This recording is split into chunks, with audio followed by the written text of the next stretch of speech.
What's up, everyone? Welcome to GameFace episode 136 on Sifted Games at sifted.net. Here with the new setup. Yes. Yep. And I want to apologize. We thought we were going to do a show earlier in the week. Had some location issues, had to push it until Friday, but Friday's probably better for you guys anyway because you don't have to work tomorrow. Yeah. So we were requested to by the lady of the house to not take up the entire ground floor. Rightly so, I think. So we moved to a separate room. Yep. So we're in one of Matt's 2 living rooms? Do you have 3 living rooms? 2. So this is like one of them's a great room, and one of them's a living room or family room. I don't know. Yeah. I call it the front room. There you go. Here we are in the front room, and it is the front room. It's right at the front of the house. So I do want to apologize. We were supposed to do a show earlier. We didn't. We're doing the best we can to get as many Fs to you guys as we can. Also, it's just been so damn dry. Yeah. Still. But, Matt, I believe the drought is finally over.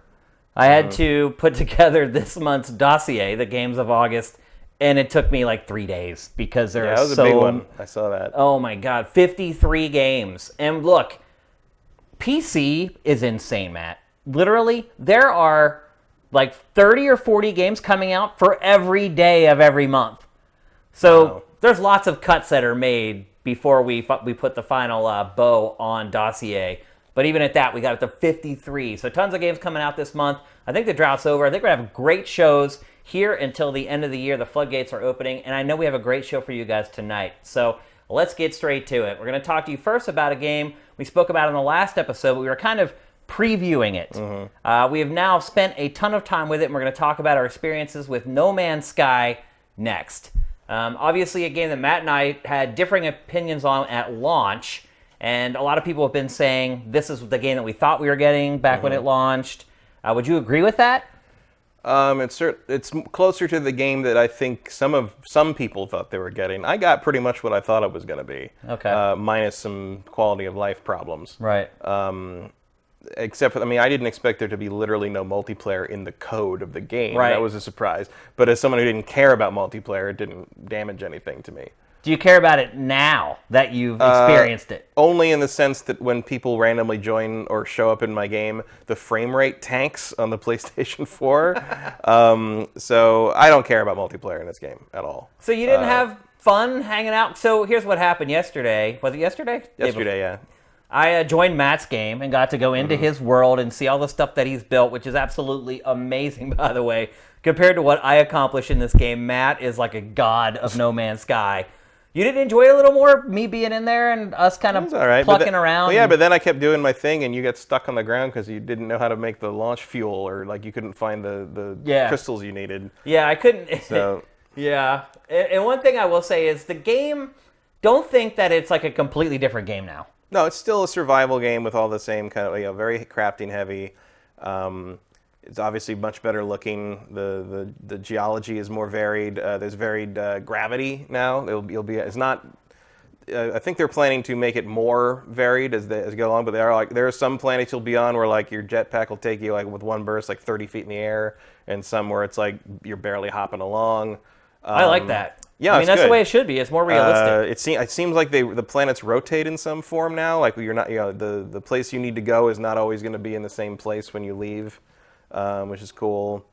You got ringed planets now. There's like big mountains and deep canyons. I feel like they have removed sea creatures. I have not seen any fish. I haven't spent a ton of time in the water since I started playing this again. Yeah, but I've been to a bunch of different planets on all three platforms, and I have not seen a water creature. So I think they might have taken those out for now. But it appears to me that there are way more land creatures. Yes. Per planet, especially. Well, they're also like easier to find. So it's like there used to be a thing where like sometimes there'd be like 12 species on a planet, and you just never see them. You see the same ones over and over. You see 2 or 3, but now they're much better about spawning things like all around you, and like they move in herds now, and like, there's actual like behavior with them, and like predators will hunt the other guys, and the herds will run away from them, and like it all works real well for the most part. There were some sea creatures. Yeah, I just haven't seen any because it used to be like on the old version. Because I haven't played a whole lot since this is the most I've played since probably the first patch, like the Pathfinder patch, maybe, or maybe the Pathfinder patch when they added the vehicles. That's probably the most I played last. I think that was the second one. And yeah, I'm definitely enjoying it. I will say, so I have like had like 200 some hours in this game, and I had to start a new game and play through the tutorial on this because they changed everything. I did not do that, and it has Yes. certainly been presenting some challenges for me. Yeah, all Absolutely. the elements are different. What you use to do everything is different. How you do that is different. Like even something as simple as like charging the launch thruster is different now.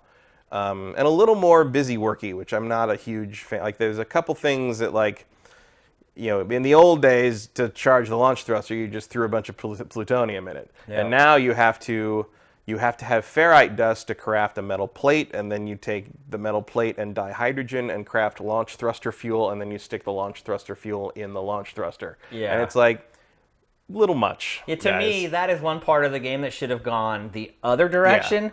They should have made it simpler and easier, and instead it's become actually a little more complicated in some cases. Yeah, and I mean it's a real fat. Now it's just like boom, boom, click, click, click, done. But like, why not just let me do the thing? And because they did add like you can do with the D-pad you can recharge stuff from like the little pop-up menu, but obviously you can't do that until you've crafted the launch thruster fuel, and there's no like shortcut. Like you can't just go to the launch thruster fuel or like a recipe that uses like other crafted things and say have the game detect that you have all the components to make those crafted things and just jump to the final product. Right. You have to craft each thing individually, which like I find a little tedious. There's still a lot of tedium in the game. Maybe Yeah. that shortcut thing would be like I don't know, like blasphemy in like the survival game world. I don't know. I don't play It might enough of them be. to know. I don't know it well enough to, Right. to say. But like to me, I'm just like, look, if I have the components I need to craft an antimatter or a warp cell, just let me click warp cell and be done. Yeah. And then they also added, there's a lot of portable technology now, which is like little things you can carry around with you, so you don't have to craft them over and over again. And one of them is a refining machine, where you have to put the machine down and then you charge it with carbon.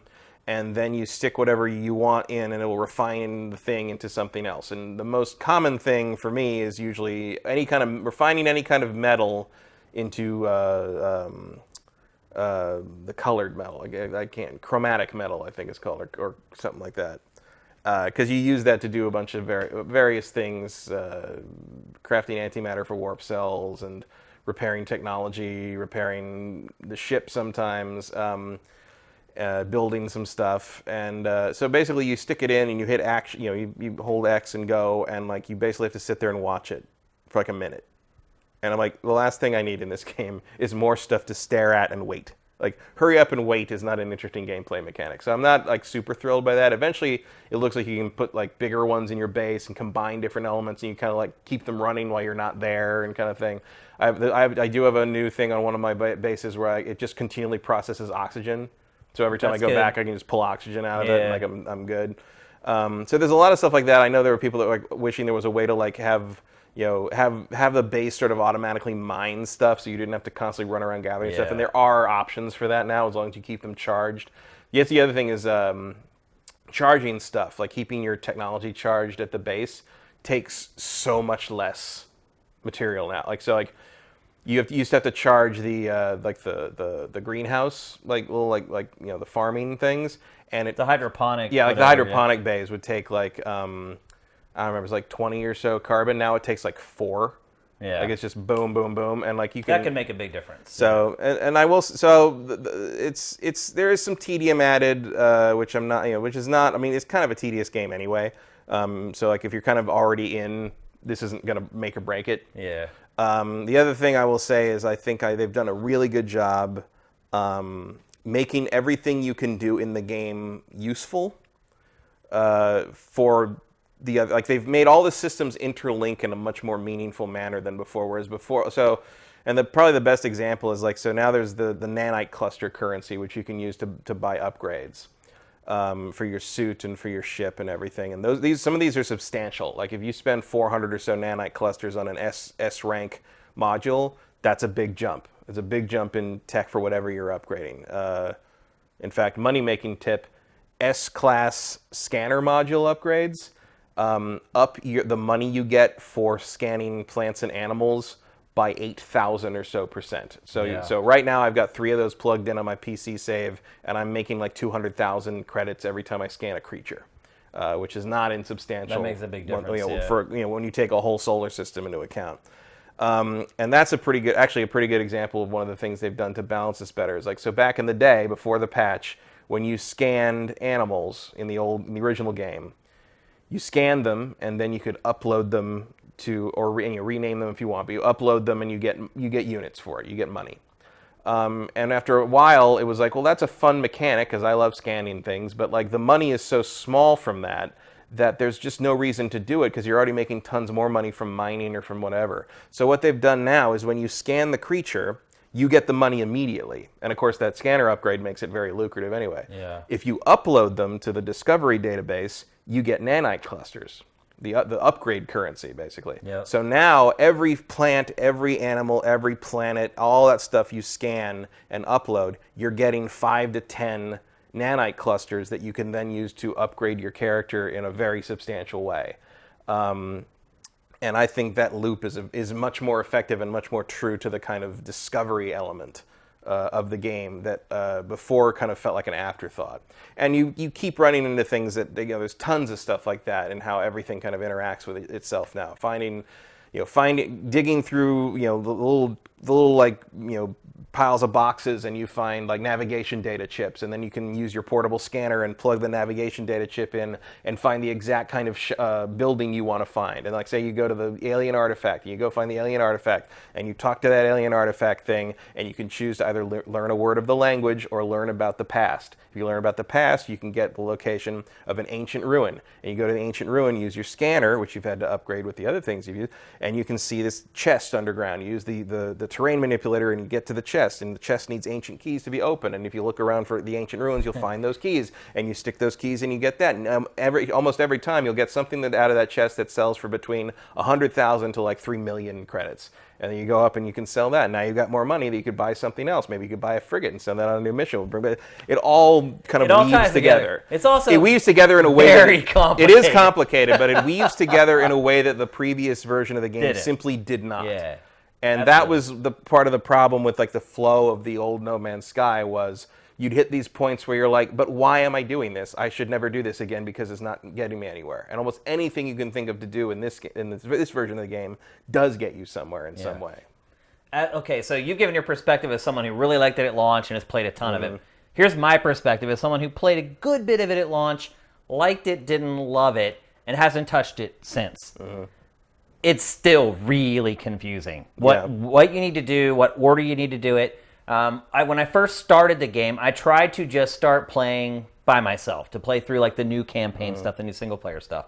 And I went and looked at the galaxy map, and it showed where I needed to go, which was a long ways away. And I kept trying to set up a waypoint to tell me how to get there. I couldn't get it to work. I eventually just gave up. And as it turns out, I talked to you later, I needed to be able to warp there. Right. Which meant I needed to construct a warp drive. Is that what? Is that the right term? You need to make a warp cell so you can charge your hyperdrive. Right. And I think you already passed the point where the game teaches you to do that in the save from the before the patch, and so there's no way to make the game tell you that again. Basically, it wasn't even that I needed that. It's that I didn't think they would ask me to warp to start the first mission. Well, I figured that they would just say, okay, here's a generic mission, maybe a search and find mission, and we'll just put it on whatever the planet is nearest to your ship so that you could just get started. Well, see, that's not the first mission, though. I don't know where you are in that quest chain, but it's later. If they're having you warp somewhere, it's later on.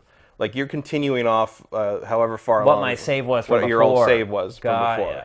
And some of that will change here and there, but like you basically, like you're so far along, you're probably on the Atlas path. I am, yeah. And so now there's another story. There's a whole separate story mission. Like the story they added in the last the other patch from like the previous patch. That's a whole separate thing from the Atlas quest. So I was frustrated for a while trying to figure that out. But as soon as in the footage you're seeing right now is Matt and I playing. I am playing in Matt's world. This is Matt and I hunting down wildlife, scanning, having fun. Once I joined your game, I loved the game. And after I finished playing with you, I put it down for a couple hours. I went back. I joined a couple of other people's games. It's great. Like, I know you said you didn't like I love multiplayer in this. I loved going to your world, seeing the stuff that you've built, the stuff that you have, learning from you as we play, because you're so much more experienced at the game than me. You're almost like my Sherpa, like playing. You probably didn't even realize it, but when I'm playing with you, I'm watching very closely what you're doing so that I can learn, and so I can learn how to kind of maximize my time with the game. I absolutely loved playing with somebody else in this game. Until I rocket boost. Right. Well, I was trying to follow Matt around, and he's so much better at the game. He was just leaving me in the dust. Like, he knows this secret rocket jump move that I don't know. The boost jump thing where you melee and then you hit rocket peck and you fly I wasn't forward. even aware of that. I just saw Matt just take off and just fly like into the stratosphere. I was like, wait for me! And he just left me behind. But I really, really love playing this cooperatively. I can't imagine what it's like when you get maybe like 5 or 6 people together in the same world, like working on stuff. But I don't feel like I have a desire or a want to even try the single-player stuff now, because I know I can just jump in with somebody else, and chances are I'm going to experience something completely different. Like the creatures that were on the planets that you're on, I've never seen those creatures before. So all the creatures I scanned were all brand new. Like, I love how easy it is, and like, you're right. I should have started the tutorial, like started a new save, went through the tutorial, then loaded up my old save. Instead, I was like, no, I don't want to lose all my stuff. I wasn't thinking. And I was like, I don't want to lose Well, also, to be fair, probably the last time you played the game, I think it was only 1 save slot per mode. It was, yeah. So like so if you wanted to The start a new idea game that I before, could have another game. you'd have to erase your save. Yeah, but now you've got like, I think 8 or 10 it seems like slots. So what I did is I actually, because I'm a nut for this game, so I actually did buy the Xbox version. And so I played that first, because first I loaded up my PC save, and I didn't recognize anything in my inventory. Like all my tech was gone. Yeah, all the tech is gone, and like you have to scrap it and get just like resources. From you get well, when I did it, you just got technology modules from it, which is useful, right, but not great. And so they fixed it in the first hotfix. Now you get technology modules and nanite clusters, which you can use to buy more upgrades, which is a much more logical thing to give you for doing that. It was disappointing to look at my inventory and see that maybe 25 to 30% of the stuff that I had worked on getting was like just worthless. Well, for me, so I had a freighter that was full of every kind of exotic material. So all the stuff that was like the purple stuff, the hardest stuff to find, and all of that was converted to magnetized ferrite. And so now my freighter is literally full of thousands of units of magnetized ferrite and pure ferrite, and I'm like, I don't even know what that is. I don't know what they use that for. So I went back and I started the Xbox version from scratch, because I obviously had no save there. Yeah. And I started to play through that just to see what it was like to start a new save, because I hadn't done that since the game came out. Yeah. And the tutorial, kind of the early missions that teach you how everything functions, like they're pretty much mandatory to understand how the game works now, with all like the portable tech stuff, and I did not how do the that. blueprint analyzer works, which didn't matter, which I wouldn't have learned from my old save anyway, because for a while they did not give you the blueprint analyzer if you had an old save, which kind of was a bit of a roadblock, but now they fixed that. So definitely I would say if you have an old save, don't get rid of it. You can totally play. I mean, I've played another 40 hours on my 150-hour save on the PC since I went through the tutorial and understood everything. Because then it was like night and day. I played through like probably 3 hours of the Xbox version, and I'm like, okay, I think I get it now. I'm gonna go back. I went back to my PC save and looked through my inventory again. I was like, oh, okay, I know what everything here does and what I can make with that, and I don't need that much of this, and I can sell some of that. I was able to kind of reorganize everything, understand what's important, what's less important, and what's rare and what's not rare. And it's like, okay, do I really need to keep 5,000 units of pure ferrite around? No, I don't. Not unless I'm building stuff. It was, the tutorial really got me, and it's like, I have hundreds of hours of experience in this game, and I loaded this patch up, and I'm just like, I have no idea what I'm doing. It really does feel like a completely different completely changed everything. There's so much about it that's different. Like, for instance, whenever I met you here at the base that we're at right now, look at all the ships coming in. Like, when I played this at first, like, this didn't happen. Like, there weren't ships constantly rolling into bases, and like, it feels alive now. Whereas when I played it before, it felt very much like a Metroid, I'm all by myself, it's me against the world type thing, which has its charms. And I think that works better in a more action-oriented game than it does here. But now the game just feels like it's this living, breathing thing, which was what I thought the game was supposed to be all along. And now I feel like they have actually achieved, at least for me personally, what I had thought No Man's Sky was going to be. Right. Again, I love the multiplayer. I love being in these worlds with other people. And it's very easy, very seamless. Literally, I just click on your name, load my save, and it takes like 90 seconds, and I'm in your world. And when I spawned in space, but then I was right next to a space station that was called like your name, space station. Well, because I named the system after me. Because it was the first place I started. So then I flew in, found you inside the base. I had that moment where it's like, it's Matt, it's somebody I know in No Man's Sky. It's awesome. And then you like took off, and then I followed you. I got in my ship and followed you. We went down to the planet's surface, and as soon as I took off, I had a waypoint to your world, to your base. Flew right down to your base, landed on the ground, and then off we went together, adventuring. I love it. Like, to me, this game is way better now than it was before. I feel like one of my big complaints was that I felt like there was no purpose to the game a lot of times.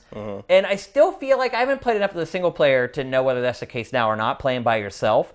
But when I'm playing with somebody else, I don't really care if there's a purpose because I'm intrinsically having fun just being with another person in the world. It's interesting. It doesn't show you my my technician guys. Yeah. In my world, I have guys manning aliens all these manning stations. All these stations. Yeah. And also you can see that the ground is popping up through the bottom of the base like that. There's still a few bugs in the system. That was the base I had from my old save, and it just sort of like. And the reason I was murdering all these animals while you were here is because I had a quest to kill 30 creatures. Oh, okay. And I was helping you. I see you go after a creature. Yeah, I don't just run around murdering animals in this game all the time. But like you gotta get those nanite clusters. But yeah, and I saw you doing that, and I jumped in and helped you as much as I could. So I love that aesthetic inside games like this, and now that it finally has it, it completely flips the script for me. I think another big deal to me, believe it or not, is being able to play in third person.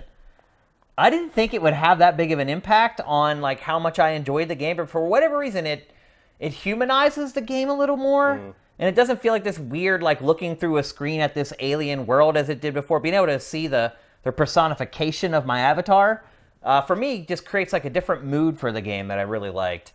Also, it seems like the worlds, and maybe we were just lucky, or I was lucky with the worlds I checked out. The worlds seem to make more sense now. Now they've definitely improved the terrain generation. Yeah. There's they feel like geologically formed places now. Absolutely. In a way they didn't There's before. like a theme to each world now, whereas before it was just like, you could tell it had just been thrown into a blender and this is what came out. Right, and they've got like when you scan them from space, you can see you'll see oh, this is a torrid world or a toxic world or a barren world or I found a paradise world. Which was like, no storms, no nothing, just full of grass and fruit, basically. There were still a couple creatures where you could tell it would snapped together from parts. You get that same, same kind of like 5 or 6 like brand. No Swagosaurus Rex or anything. Not so far, but maybe one day. You'll never top the Swagosaurus Rex. No, I feel like they've probably prevented that particular creature. Yeah, they probably did. From spawning ever again. They just outlawed the parts that built up. If I ever met Sean Murray, I probably wouldn't tell him I'm the one. No, you absolutely should. But because I memeant it as like I thought it was funny. Right. I thought it was like, that's part of the charm of the game was finding these ridiculous things, and it ended up being like one of the things people use to show that like this game piece sucks. Of junk. Yeah. I'm just like, man, if that doesn't entertain you, I don't know what to tell you. When good intentions go wrong, right? That's basically what happened there. But no, so I think it's a tremendous improvement. Absolutely. And again, I did not do the half-step updates. I went from vanilla Sky to this. And I did play the other updates, not tremendously extensively in places, but I think this is a definite leap. Like it's for sure. I mean, there's a lot of stuff that's a quality of life, like the new quest, the non-Atlas main quest that kind of gets into some weird quantum other realities and Lovecraftian stuff here and there, and there's like new surprises. There's like monsters that'll attack you if you try to grab the wrong thing. Yeah. In some of the footage we had like these, like I went up to this vine and it came alive and poisoned me. Yeah, well, those have always been there. I had never encountered them before. That's funny. Yeah, but that is kind of the beauty of this game, though. How everyone's experience is different. And again, that's why I enjoy going to your world, because I got to experience a bunch of stuff I'd never seen before. Yeah, and just there's a lot of more thought put into how because they have the drop pods. And there's in every space station you go to, there's also a little drop pod. It's not a drop pod, but it's the same station. You can add an inventory slot to your exosuit. And you can add normal slots, but you can also add technology slots. You can add cargo slots. Cargo slots hold double the amount of resource when you put it in there.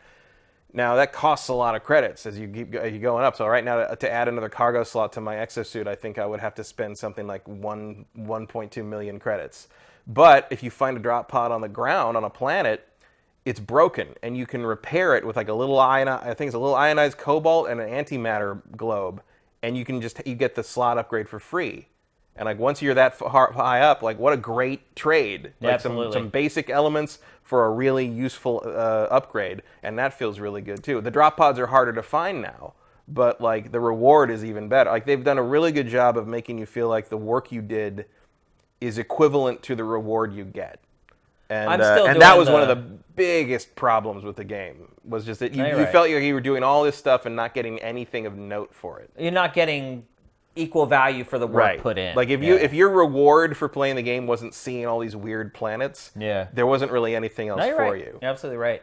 And that's not true anymore. There's a lot more there. So would you recommend this to somebody who maybe tried it, kind of liked it, but decided against it, against maybe a purchase ultimately? Yeah, I would say I think this gets you over the hump, absolutely. Yeah. I mean, if you hate crafting survival games, like it's probably still going to annoy you. Yeah, I mean, you're still doing a lot of that. And I still have like the inventory shuffle where I still don't have enough spaces, and like, I need to craft something, so I just need to drop something on the ground, so I have the empty space to craft it. And so that part of, for me anyway, that part of the survival game is still there. Yeah, it's still a lot of inventory management. It's better now. It is. It's not flawless. It still kind of feels like the interface is built for a mouse. Yeah. But like you can actually pick anything up and drop it in another slot, which you couldn't before. And combine it. But also you can if you just want to arrange your inventory, if you want to move this over here, like you can do that. Or organize it. And you can pick it up, move it to another inventory. It's just much more friendly now.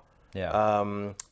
I mean, I'm still waiting for a few things. I mean, I know they're doing the weekly updates, like starting I think next week. They've done a lot of hot fixes so far for a lot of the weird bugs they introduced. I hope at some point they let you upgrade your ship. I'd like to add some technology slots to my ship. I'd like to paint my ship. I'd like to. That seems so basic. Yeah, well, because the other thing, like they added a lot of the color. They added a lot of detail to the ships. They look a lot better, yeah. But my ship, because my ship is a rescue. My ship was a crash ship, a 48 slot ship, because I did that glitch where you just trade up and trade up and trade up. So I have a 48 slot ship. But now with the new detail, it's like rusted and like kind of beat up. And it looks kind of cool. It looks kind of Star Wars Millennium Falcon-ish, like in terms of like a used, used ship. But I wouldn't mind painting it up nice. Or a color just a color that you want. Well, yeah, I don't like my PC ship is like this weird rusty puke orange, and I would definitely like almost any other color. My ship is like Neapolitan. It's like yeah, I saw that you had kind of a nice strawberry and chocolate thing. Yeah, it's like every color under the because all I did was just get the best parts. I didn't care what color they were. I'm just like, I need to upgrade the ship as quick as possible so it's functional the way I want. I did that a lot when I was starting it, but once you get that top tier one, once you got all that coin. Well, of course, mine is a C class. All right. So and I've seen a couple S classes, but they're not worth. They have less inventory space, and so I've passed, and they're way expensive. So I'm not paying that much for a less inventory space. Yeah. But now it's interesting that you can actually have multiple ships. Right.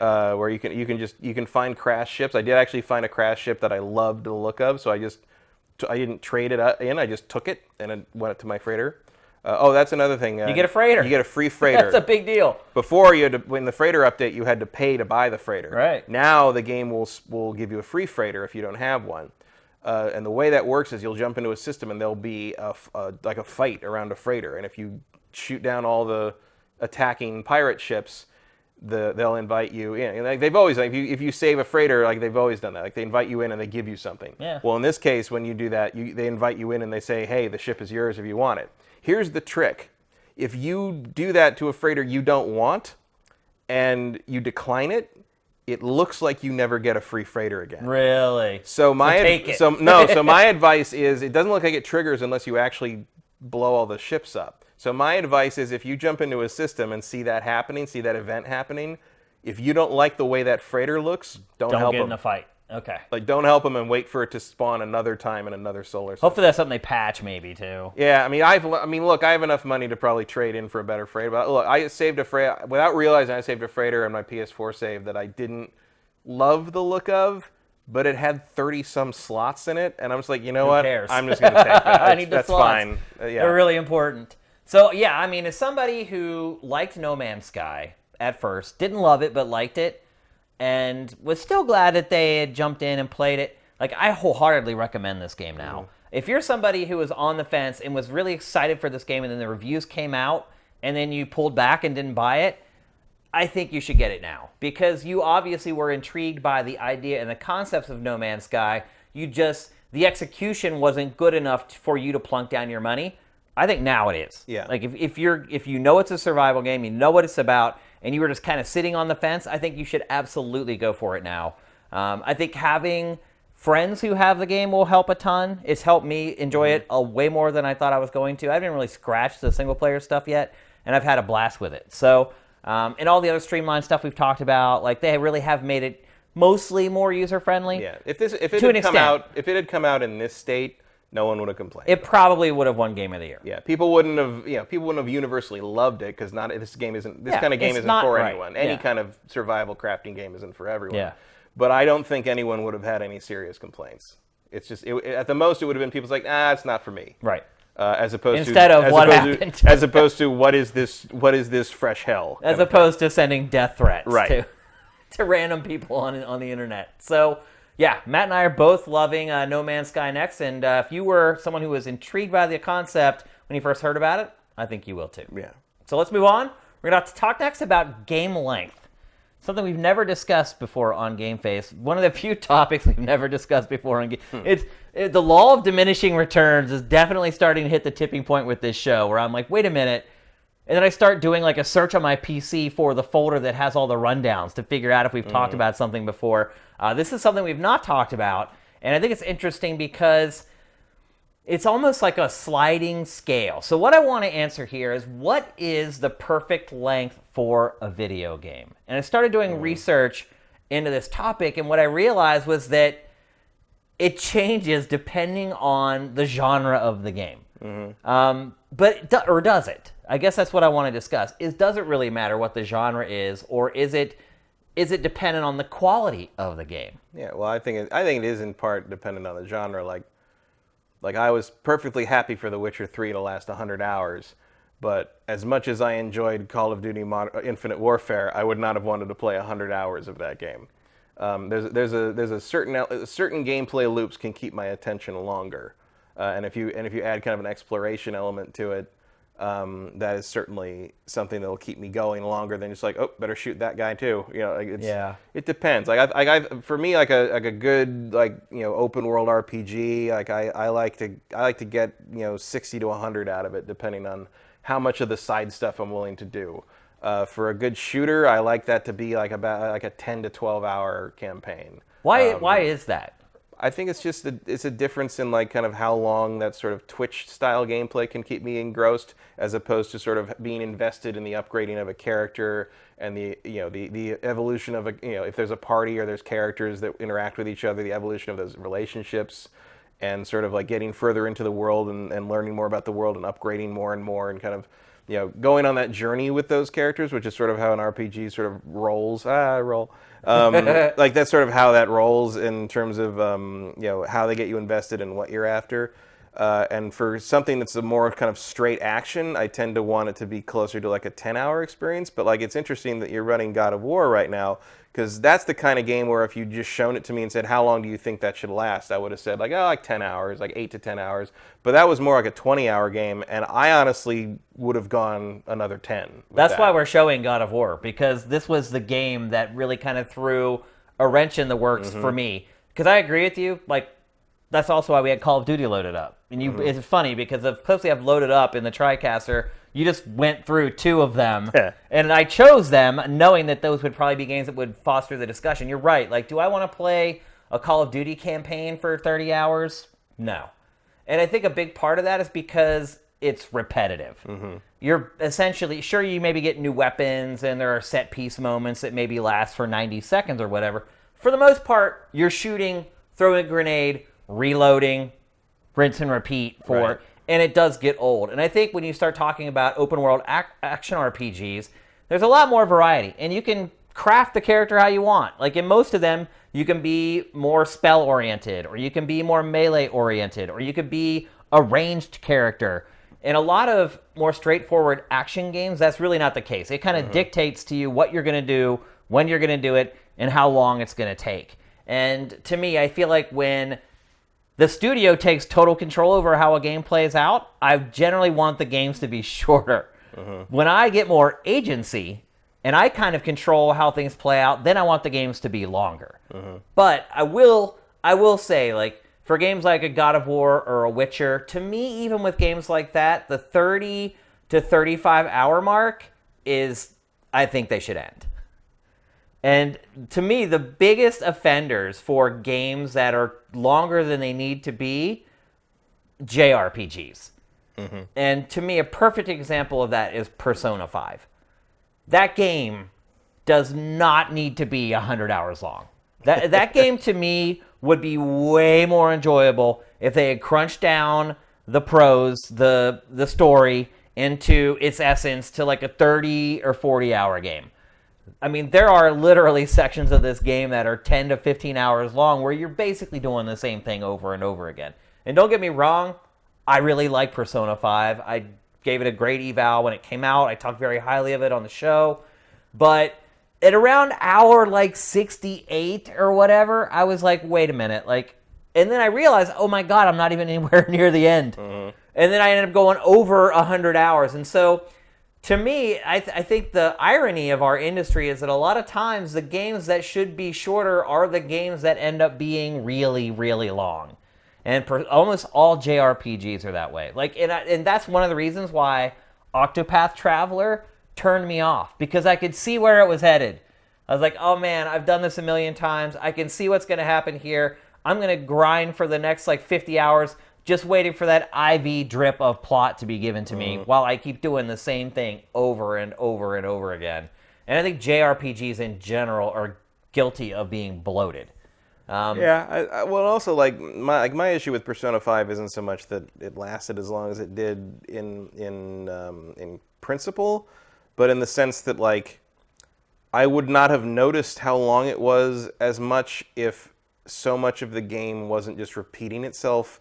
Not in terms of gameplay, because JRPGs are what they are in terms of gameplay. Yeah. But that game is broken up into each memory palace or whatever that is that you have to invade. Each dungeon is sort of its own sort of episode. It's sort of structured like an episodic TV show almost. And it's their theme. And every single show, first off, every single little episode is sort of structured the same, but you also end up with the same dialogue where they're constantly explaining the basic concept of the game to a new character that joins them or whatever. And at a certain point, I'm just like, I know, do something new with it. There's very little forward motion. It's like watching a Netflix series that lasts for 100 hours.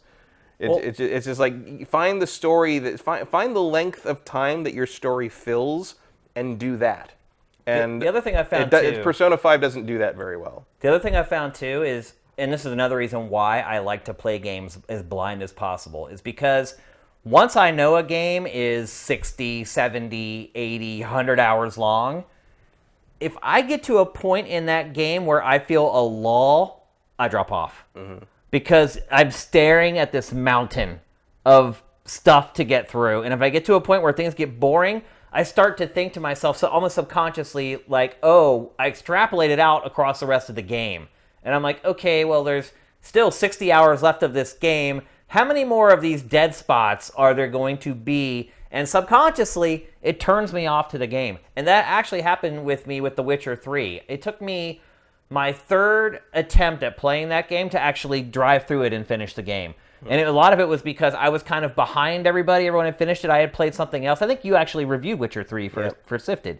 And so I didn't have to play through it for the game eval. And so I was able to just play it whenever I wanted to. And whenever I would get to the point in the game where it would start lagging, I knew how much further I had to go, and it would make me stop playing.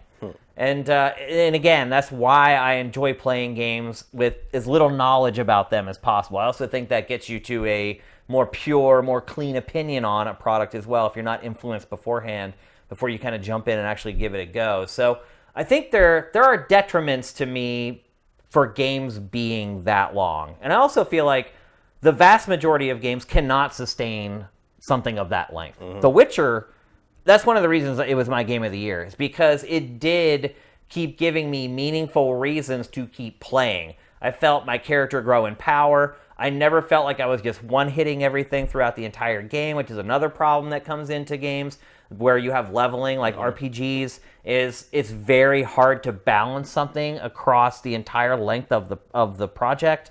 And a lot of times you start to if you play games as long as we have, you have so much experience playing them that you're like, wait a minute, I know where this is headed. I know it's like Tales of Symphonia is a classic example that I use all the time. I played it for like 70 hours or whatever, and like 15 hours into it, you've pretty much seen everything already. It does go on. And it just goes on, and you get into this hole, you're like, I've dedicated so much time to this already, I have to see it through. I have to make it to the end. And it doesn't have to be like that, because like the Yakuza games are more or less the same in terms, there's usually in the same map even. You're usually playing the same mini games. It's a lot of the same characters. There's always a real estate plot. Right. But like where they go with it and what happens with it is just twisty enough that like they're gonna get you there and it's gonna be interesting.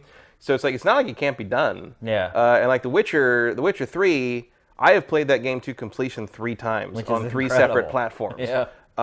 So I easily have 300 hours into that game total. And I love it every single time. I mean, it's just a well-told story, and it goes that long, and it sustains itself for the most part, except for the 5 to 6 hours I spend uncovering all the question marks in Skellige, which is unnecessary, but I have to do it. And but it all works really well there. And so to me, that game is like about as long as it should be. Like it's about 100 hours if you do everything, including the DLC stuff. And like I wouldn't really take anything out of it. Like I think it's, but like for another game, like other games, like do I think Skyrim needs to be that long story-wise? No, of course not. There's a lot of downtime in Skyrim. But Skyrim is like that's another game that took me multiple times to finally get hooked in enough to see it all the way through the end. Skyrim's that long because there's so much random stuff to just go over, and it's like at a certain point you're like, this is the same damn cave for the 14th time, and I'm not gonna look at your weird markers anymore. I'm saying, no, you're gonna keep going. I think the game that exemplifies like kind of the idea of like you are gigantic and you have no reason to be is Kingdoms of Amalur Reckoning. Oh yeah. Which I guarantee you don't have B-roll of. Nope. But that is like an action RPG, with sort of a BioWare Kurt Schilling's action RPG with like a BioWare light conversation system. And it makes the 2 biggest mistakes it makes to me. And I like the combat. I liked the game. The combat was really good. It was actually designed by some of the guys who worked on Tekken. Like you can tell it's there. The problem is the game is immense. There's 6 or 7 areas of gigantic. Like even any individual area would have been big enough for a whole game. I don't understand it. It was like their second game or their first game. It was their very first game. It's like, bro, just dial it. Get a 30-hour game for your first game. That's amazing. And there's not a single memorable element of the entire story. I can't tell you what that story was about at all, and I played it for 80 hours. And at 80 hours, I was so powerful, I was one-shotting everything, and I was in area like 3 of 8. It was like there was so much left to go, and I was so far beyond anything. And you were getting like 30 quests in a section, not even a giant area, but like you were just constantly running through these ridiculous fetch quests and kill 14 foozles and bring me 14 bear asses, as Jim Sterling would say. And it was just like at a certain point, that's to me is like when you talk about the lull. To me, that's like the moment where you're playing the game and suddenly you can see the strings. It's like suddenly like you can see like how the game is trying to get you to follow the breadcrumbs, and you're like, no. I'm not doing it. Because sometimes you can see that and you can acknowledge that and you're like, oh, that's a cool way to do it. Like, let's keep going. But like with games like Reckoning, I was like, I like you, but like, no, like we're done here. And like that never happens to me in The Witcher 3. But it happens to me in a lot of JRPGs. Happened to me in Reckoning. Happened to me in Red Faction Guerrilla. It happened back in the day, and it happened with the remaster too. It happened with Just Cause 3. About halfway through that game, I was just like, that was like, how much more of this do I need to do? You know? And so it is absolutely possible for a game to wear out its welcome in that regard. And sometimes I chalk that up to be like, I'm someone who like I'm gonna dive in and play this game and get it done and move on to the next game. Like I did like with Mad Max. I think Mad Max it took me like 80, 90 hours.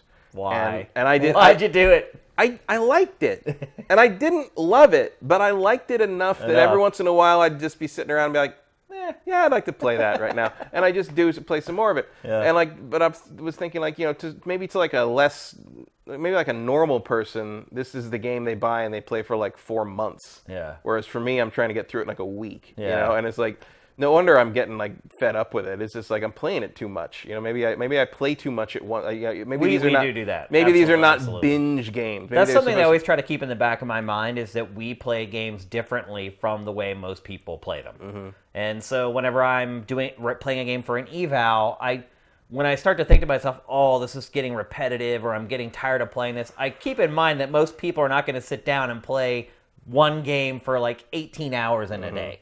And I think that's actually a skill that you acquire over time when you evaluate games, is you have to learn to kind of take away these parts of being a human being while you're playing games and try to put yourself in the shoes of the people who aren't you.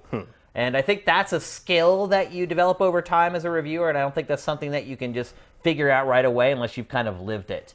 Now, Matt, it seems to me that some of the more casual folks actually prefer 8 to 10 hour games. Mm-hmm. They feel like that takes them a month or two. Mm-hmm. Where it takes us a day or two, it takes them a month to get that, and they're okay with that. They're like, I spent $60, I played this game for 30 days, and I just finished it, and I made it to the end, and I saw the ending, and I got my achievements, and I got my trophies, and whatever. What do you think, considering that, though, what do you think is the perfect length for a game? I don't know. It depends on what the game is. Like, I don't think anybody would be happy if GTA 6 was 8 hours long. I think there are some people that would be happy if it was 8 to 10 hours long. Those people are wrong. Well, I agree. And they're not going to get what they want. They're not. Absolutely. Like the reason it takes 10 years for them to make a new one now. Right. The size of the game matters, and like, I don't know if GTA 5 really filled its world with the story it told, but it tried, and that was, it was better than like, what was the first Mafia? I remember the first 2 Mafia games. I always felt like you built this whole giant world and this open kind of New York, or I think it was New York recreation, especially in the first game, and you never get a chance to like run around and explore it or do anything. Wasn't the first Mafia like you couldn't even go into like buildings? Yeah, it was a purely linear story, but it was an open city. There was just nothing to do in it, kind of like LA Noire. Yeah. And it was like, I remember thinking like, why did you build this huge world if you were just going to tell like a 10-hour story in it and not let me go do anything? Because it was around Mafia 2. Well, maybe they had intended originally to make it an open world game, and halfway through they're like, wait a minute, we can't do this. Mafia 2 didn't really go any further with it for the most part. No, it was, the first time you really got a taste of kind of that open world Mafia gangster thing was The Godfather. Yep. Which I thought was pretty good. Yeah. For its time. I mean, it's like a launch window PS3 title, I think. But I had a good time with it, and I think a lot of people liked the Wii version where you were like throwing people around with the Wiimote and stuff. And then Godfather 2 was oddly easy, but also kind of entertaining in terms of like it was just gave you stuff to do in the world. Yeah. So I think there's just an expectation for that. Like, I mean, to be fair, like I mentioned Call of Duty Infinite Warfare, but like if Infinite Warfare had some kind of proc gen like solar system mission generator, and you could just do those things a lot, I would probably have played that longer than your average shooter. Yeah. Just because I enjoyed the variety of gameplay, because you had the dogfighting stuff with the jackals, and then you had like kind of like go get the thing on foot thing, and then you had like things where like you had to jetpack in and like get in, get the thing, and get out. Like there was a lot of a good variety of like just sort of things that you could have sort of plugged objectives into and kept me playing, even though it wasn't part of the main story. No, you're right. I think that's one area where Call of Duty has sold itself short, particularly the Black Ops franchise. I remember Black Ops 2, it had crazy stuff in it. It had like this weird like top-down strategy mini game. Yeah, I remember that. But you only did it like once for like 30 minutes. And I remember they always go back to the shooting. Ultimately, I remember like the press like for it was like trying to talk about, oh, this is how you're gonna play shooters from now on, and like it could be a whole separate game where other people are playing like it as a strategy game while you're in the multiplayer match. And it's like none of that ever happened. None of that ever happened. It was like how they like for a while they were trying to do like the second screen stuff with Battlefield. And like people were like the commander and stuff. That never went anywhere. I like that idea, but they never. I like the concept, but it never gets executed very well. Do you think though, if let's say every game ever is 15 hours. No. You don't think that kind of satisfies everybody at least a little bit to where they would at least keep buying and playing video games? I would be royally pissed if Cyberpunk 2077 is 15 hours long. You would still buy it, though, and play it. Maybe, maybe not. That's what I'm getting at. Like, what is the sweet spot where the casuals will still play it and buy it and play it? I don't care. And the hardcores like us would still buy clearly it doesn't matter because GTA 5 is still selling. Like, like the length of the game is not an obstacle. I mean, The Witcher lot of that sold, could be GTA Online. Okay, too. well, The Witcher sold, what, 3 to 5 million copies? Like, didn't stop anybody. It didn't sell more than 3 to 5 mil? I don't remember. I thought it sold more than that. I don't remember what the actual number. It sold millions and millions of copies, right. and nobody. I mean, maybe nobody finished but it. It doesn't sell as well as Call of Duty, which typically has an 8-hour campaign. Yeah, but Call of Duty is about the multiplayer. So to the point that I guess we're going to find out whether it's the multiplayer or the campaign, aren't we? Yeah, I mean, certainly I'm not going to play without a campaign, but it's. I don't think you can pin that down. I mean, Super Mario Brothers is about 5 minutes long if you warp. Like, right. It depends on what it is. Like, nobody wants a SimCity game that ends after 8 hours. That's why I said 15. Yeah, or 15 or whatever. 15 is still not very long. An extra 7 hours. I just think, to me, like, personally, for whatever reason, if there was a mandate that every game has to be 15 hours, I think I could deal with that. No, I would not. I think some games that I wanted to be shorter would be longer than I wanted. I think some games that I wanted to be longer would be shorter than I wanted, but ultimately I would still play. No, I would literally find a new hobby. Wow. Okay. Like, my favorite games So you're saying there's no sweet spot, there's no number you can come up with. Like No Man's Sky is endless, and it should be. Well, The Witcher 3 was 100 plus hours, and it should be. I think that there's lots of people that argue with you about that. Well, they're wrong. Like, I don't care. Like, I don't give a shit what anybody else wants. Like, if you make everything at 15 hours, it doesn't make sense. It's like saying every movie has to be 90 minutes. And that's simply not true. Like, you got to tailor something to the subject. Obviously, this is a hypothetical. Right, but you have to tailor to the subject. Like, that's not it's a nonsensical question. I honestly may have liked No Man's Sky more or be more apt to play it if I actually knew it was only 15 hours long. I hate to say it, but... Well, I would feel like I had a more controlled experience, and actually, then you're forced to make stuff happen, I guess. Well, I mean, you could theoretically just play the story mission with Artemis and Apollo and call that the game's over when you finish that. I mean, that's like a 20-hour quest thing. Yeah, I mean, maybe that's the get around. That's how you work around it. That's the workaround, is you create the core experience for X amount of hours, but then it's totally fine to leave all this other stuff for people like you who want to really dive in. A lot of people leave that. I mean, look at Breath of the Wild. You can finish that game in 10 minutes. Yeah. Or you can finish it in 100 hours. Yeah. I mean, and I finished right in the middle at like 50 hours or whatever. So, just an interesting discussion. Even Mario Odyssey. Like, some people consider that done when they finish the story. Yeah. But it really isn't done until you go back and do all the other stuff. You're not even playing the best parts until... Right. I mean, you finish the story, you're not even seeing literally like the 70 percentile of the best content in the game. I mean, that's how Mario games have been for quite some time now. You could always just... Finishing the game front is just the beginning. Load that first 15 hours with the best stuff, and then...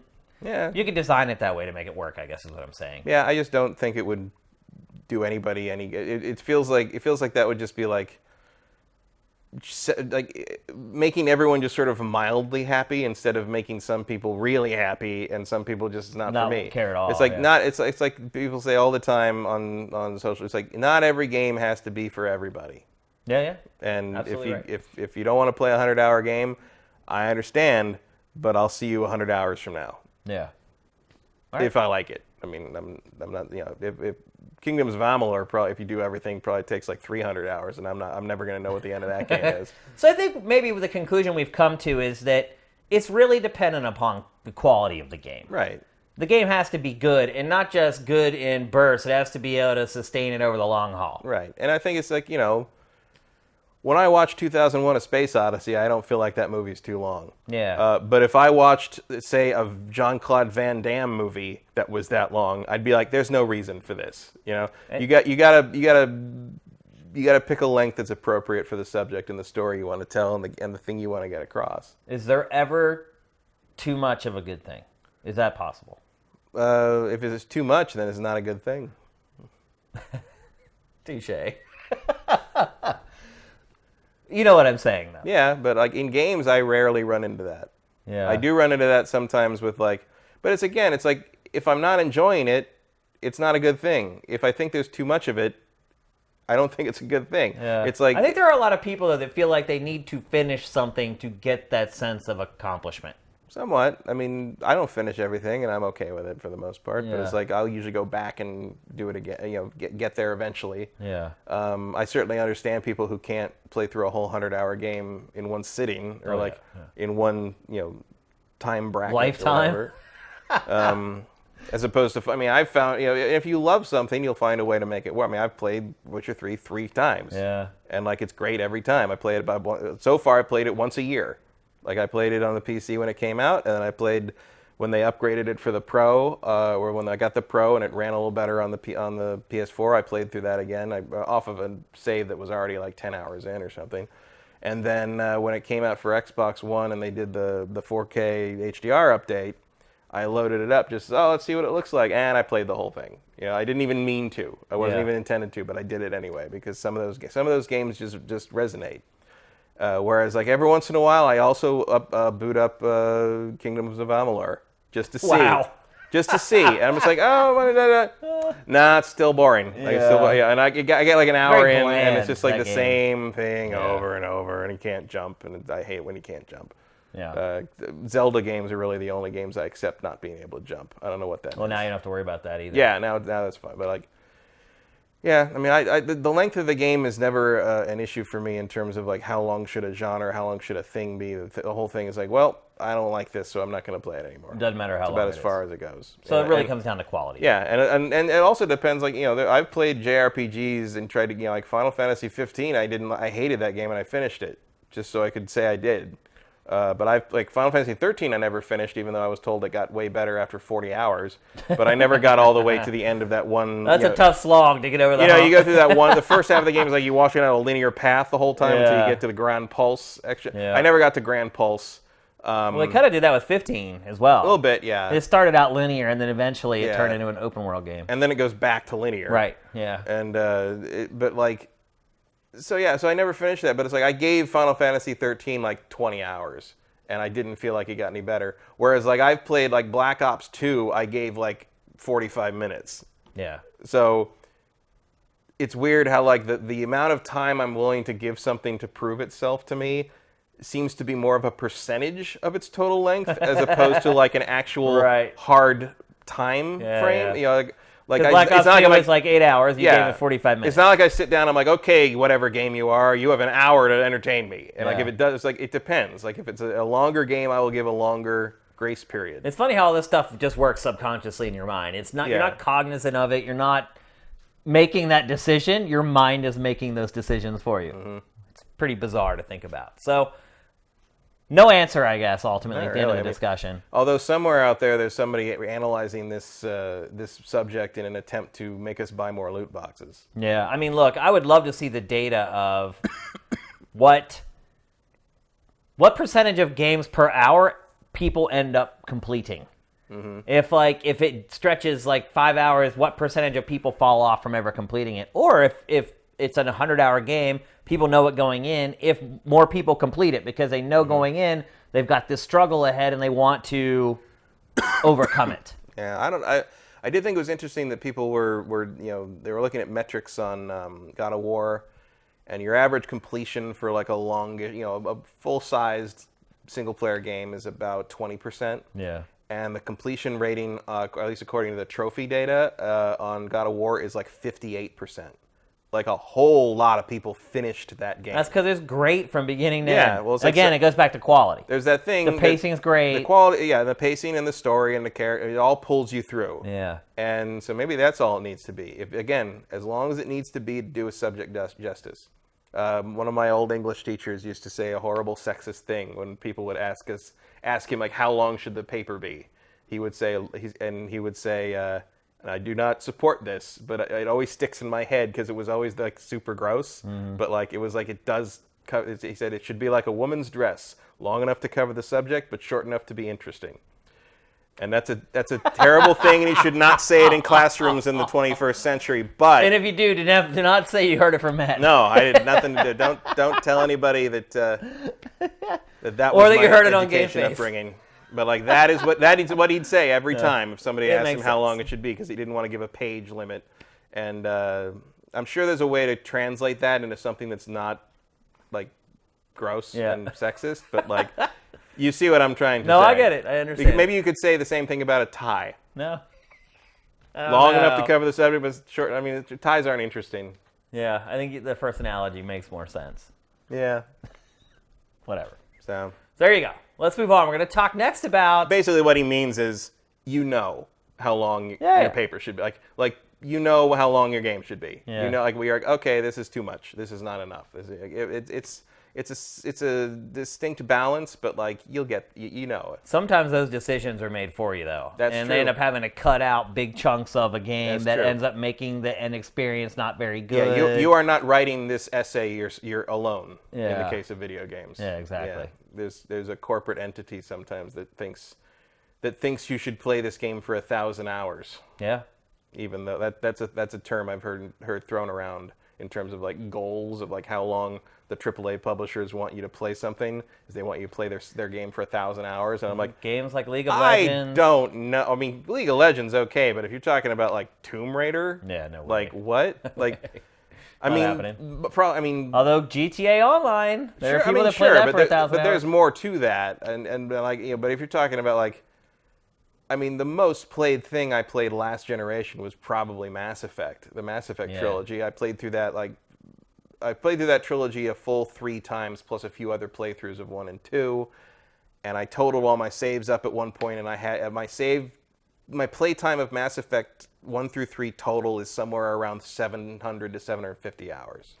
You could have built a house with your bare hands in that amount. Which is a month of my life. That Right. adds up to about a month of full time. And it's like, and you want me to play whatever you're talking about for another 300 hours? Right. Yeah. Nothing is worth playing that long. That isn't some kind of like competitive multiplayer game that you just get fully sucked in. But if you're talking about like a standard sort of open world kind of a Ghost Recon thing or a Tomb Raider thing or like a imagine if Sony expected you to play God of War for 1,000 hours.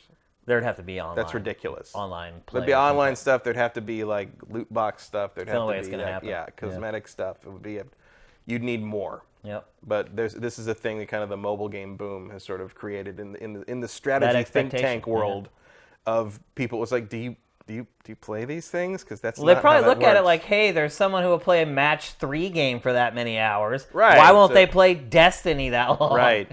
Which actually, when you think about it, kind of does make sense. Yeah, I mean, in that context, yeah, that is probably a question that someone in charge of the money would probably ask about Destiny. Absolutely. Yeah.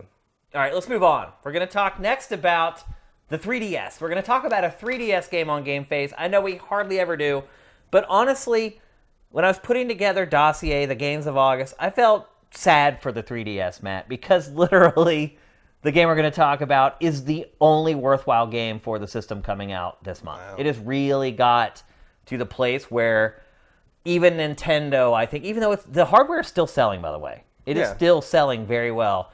I think even at this point, Nintendo's going to have to admit, okay, we're sending it out to pasture at this point. There just isn't any software coming out for it. And that game that we're going to talk about is WarioWare Gold. Are you a fan of WarioWare? I haven't played one in forever. Have you ever been a fan of WarioWare? Yeah, I like them. Yeah. Like the first one. You realize the first one came out like 15 years ago. Was that Game Boy Advance? Yeah. Yeah. 15 years. Can you believe that? What was the last one I played? I think the last one I played was Touched, Yeah. like the early DS one. Yeah. Well, I played the Wii game. I've played all of them, actually, I think. Because Nintendo's kind of slowed down on the output for WarioWare over the last, 7 or 8 years. For a while there, it was coming out pretty regularly. But yep, so here we are, WarioWare Gold on the 3DS. I guess what I would say, we're not going to spend a ton of time on this, but I'm sure there's a lot of people out there who have a 3DS, haven't seen a new game that they really even thought about buying for quite a while, and they're probably looking at this saying, hey Shane, hey Matt, should I spend my money on this game? Well, I can tell you unequivocally, if you fall into one of two camps, you should buy it or you shouldn't buy it. If you're in the camp that Matt and I are in, which is we've been playing WarioWare for 15 years now, have played multiple versions of the game, you absolutely should not buy it. If you have never played a WarioWare game, or maybe you fiddled around with one at a friend's house back in the day, go buy this right now. Because it is essentially a mashup of all WarioWare games in one. And for people like us, that's the problem. All the mini games, I wouldn't say all the mini games, but probably 90 to 95% of the micro games, I'll get it right, in this you've played. And really the draw of WarioWare, at least in my opinion, is getting caught off guard and being forced to examine something very quickly, try to make sense of it, and then solve it in 3 seconds or however long they give you to do it. That, to me, is the magic, the charm of WarioWare. But once you've already experienced it, even just playing through a WarioWare game for the second time, I mean, most games you lose a certain level of enjoyment the second time through. With WarioWare, it like falls through the floor because it's all about the surprise. Like the first time you see the nose pick game when I played WarioWare, I laughed so hard when I saw it, I just failed it. Like that, I did that a lot with WarioWare when I first started playing. You see something, you're like, oh my gosh, that's so absurd. Oh, you failed, you move on. That to me is the beauty of WarioWare. So if you have never played any of these games and you have a 3DS, go buy this game right now. If you're like us and you've been playing it all along, there's not a lot of new content. But one thing I will say is Nintendo does its best with this game to try to re-engage people like us. But the way that they do it is with its take on achievements and trophies. There's all these, they call them missions in the game, but they're really just like achievements that you're trying to achieve. And everything all goes into this coin base. Everything you do earns you coins, and you can spend coins on all kinds of nostalgia, Nintendo-y stuff. All in-game, mind you. To me, that was not enough motivation. I finished... Also, the other thing to keep in mind with this franchise is that because each micro game literally lasts a few seconds, you can finish pretty much every game in the series in like an hour and a half or 2 hours. Once you learn the mini games and what they're asking you to do, you can just whip on through. And because I had played almost all these already, I was able to get through this game in just a couple of hours. So again, for someone like us, it's definitely not worth paying for a game you're going to complete in a couple hours. If you've never ever played a WarioWare, first of all, what's wrong with you? Why have you not played one by now? But if you haven't, you're in that very fortunate position of being able to play an incredible game for the first time many, many years after a lot of people have experienced it. I always feel jealousy for people who are like, oh, I'm playing Resident Evil 4 for the first time. I'm like, oh, you jerk. Like, I wish I could go back and just wipe my memory banks of that game so I could experience it again for the first time. I think this is another one of those games or franchises that kind of falls into that category of, oh man, if you've never played it before, I'm not going to tell you anything about it. Just buy it, crack it open, and talk to me tomorrow. And I just remember I would do that when it first came out. Like, people would be like, oh, I need a new game to play. And I'd be just like, take this home. And they say, well, what is it? And I'm like, I'm not telling you what it is. Just go home and play it, and then come in tomorrow and tell me what you thought. And then they come in, oh my God, that game made me laugh, and my boyfriend was playing, or my girlfriend was playing with me, and we just sat there and laughed, and we failed all these games because we were laughing so hard. That's the magic of the WarioWare franchise. But again, if you've been experiencing it all this time, a lot of that magic is not going to be there for you. So it's a great compilation of WarioWare. It's all the games plus some extras. Most of the extra stuff is boss fighty type stuff.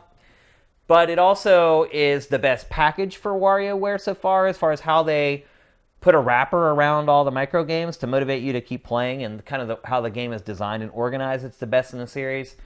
So I guess really, if I had never played a WarioWare game, ever, and somebody put down all the WarioWare games in front of me and I had to play them all, I would say this is the best one ever. But because there's not enough new content in it, it's hard to recommend it for everybody. So there you go. WarioWare Gold, must buy for somebody who's never played WarioWare. For everybody else, I wouldn't even bother with it. So 3DS, going out with a whimper and not a bang, Matt. Yeah, well, I don't know. It just got Captain Toad. It hasn't been a bad summer for the 3DS. Yeah. It hasn't been a good one. Yeah, it hasn't been a good one for anyone. Yeah, that's true. It hasn't been a good one for us either, actually. It's been tough to get through this summer with content, so I get it. But yeah, so a lot of you may have expected that already from this game, but I will say this. If you've never played a WarioWare game, go buy this and play it, and then get on the site and tell us what you thought about it, because I think you're going to absolutely love it. So let's move on. We're going to talk next about... So like 2 weeks ago, it came out that Onrush which is the newest game from the studio that used to do MotorStorm, was a failure, a huge failure. And not only that, the studio is now basically being liquidated and being split up to work on like all Codemasters stuff. It basically became the death knell for, is it Evolution Studios? Is that what they're Sounds called? right, yeah.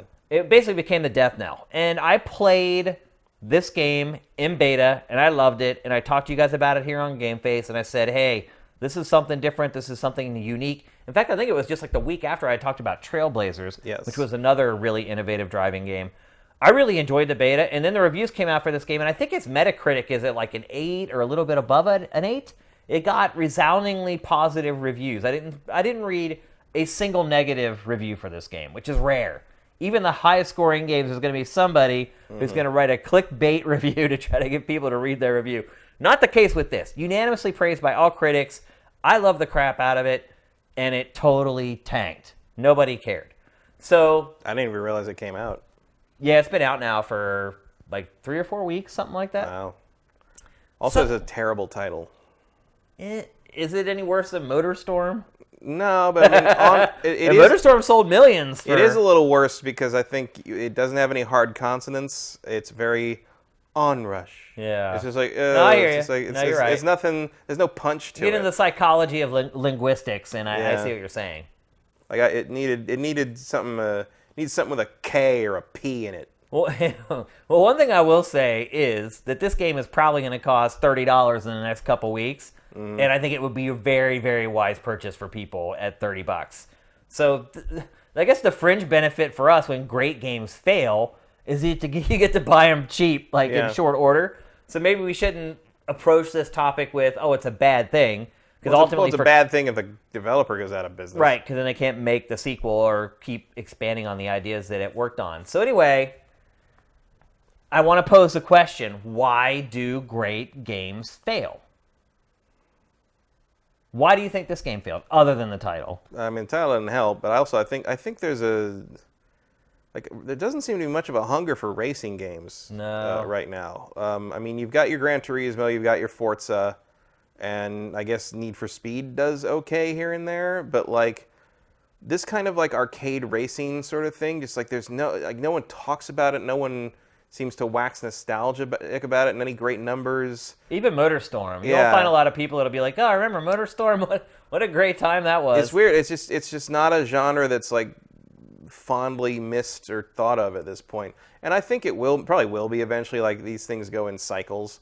Like for a while there, mascot platformers were like no one gave a shit about Yeah. that. But now, like All of a sudden, in the wake of the Crash Bandicoot remake, like now we got here comes Spyro Spyro, coming, and like yeah. there's like more and more talk of Banjo coming back or making guest appearances in Nintendo stuff, and it's like.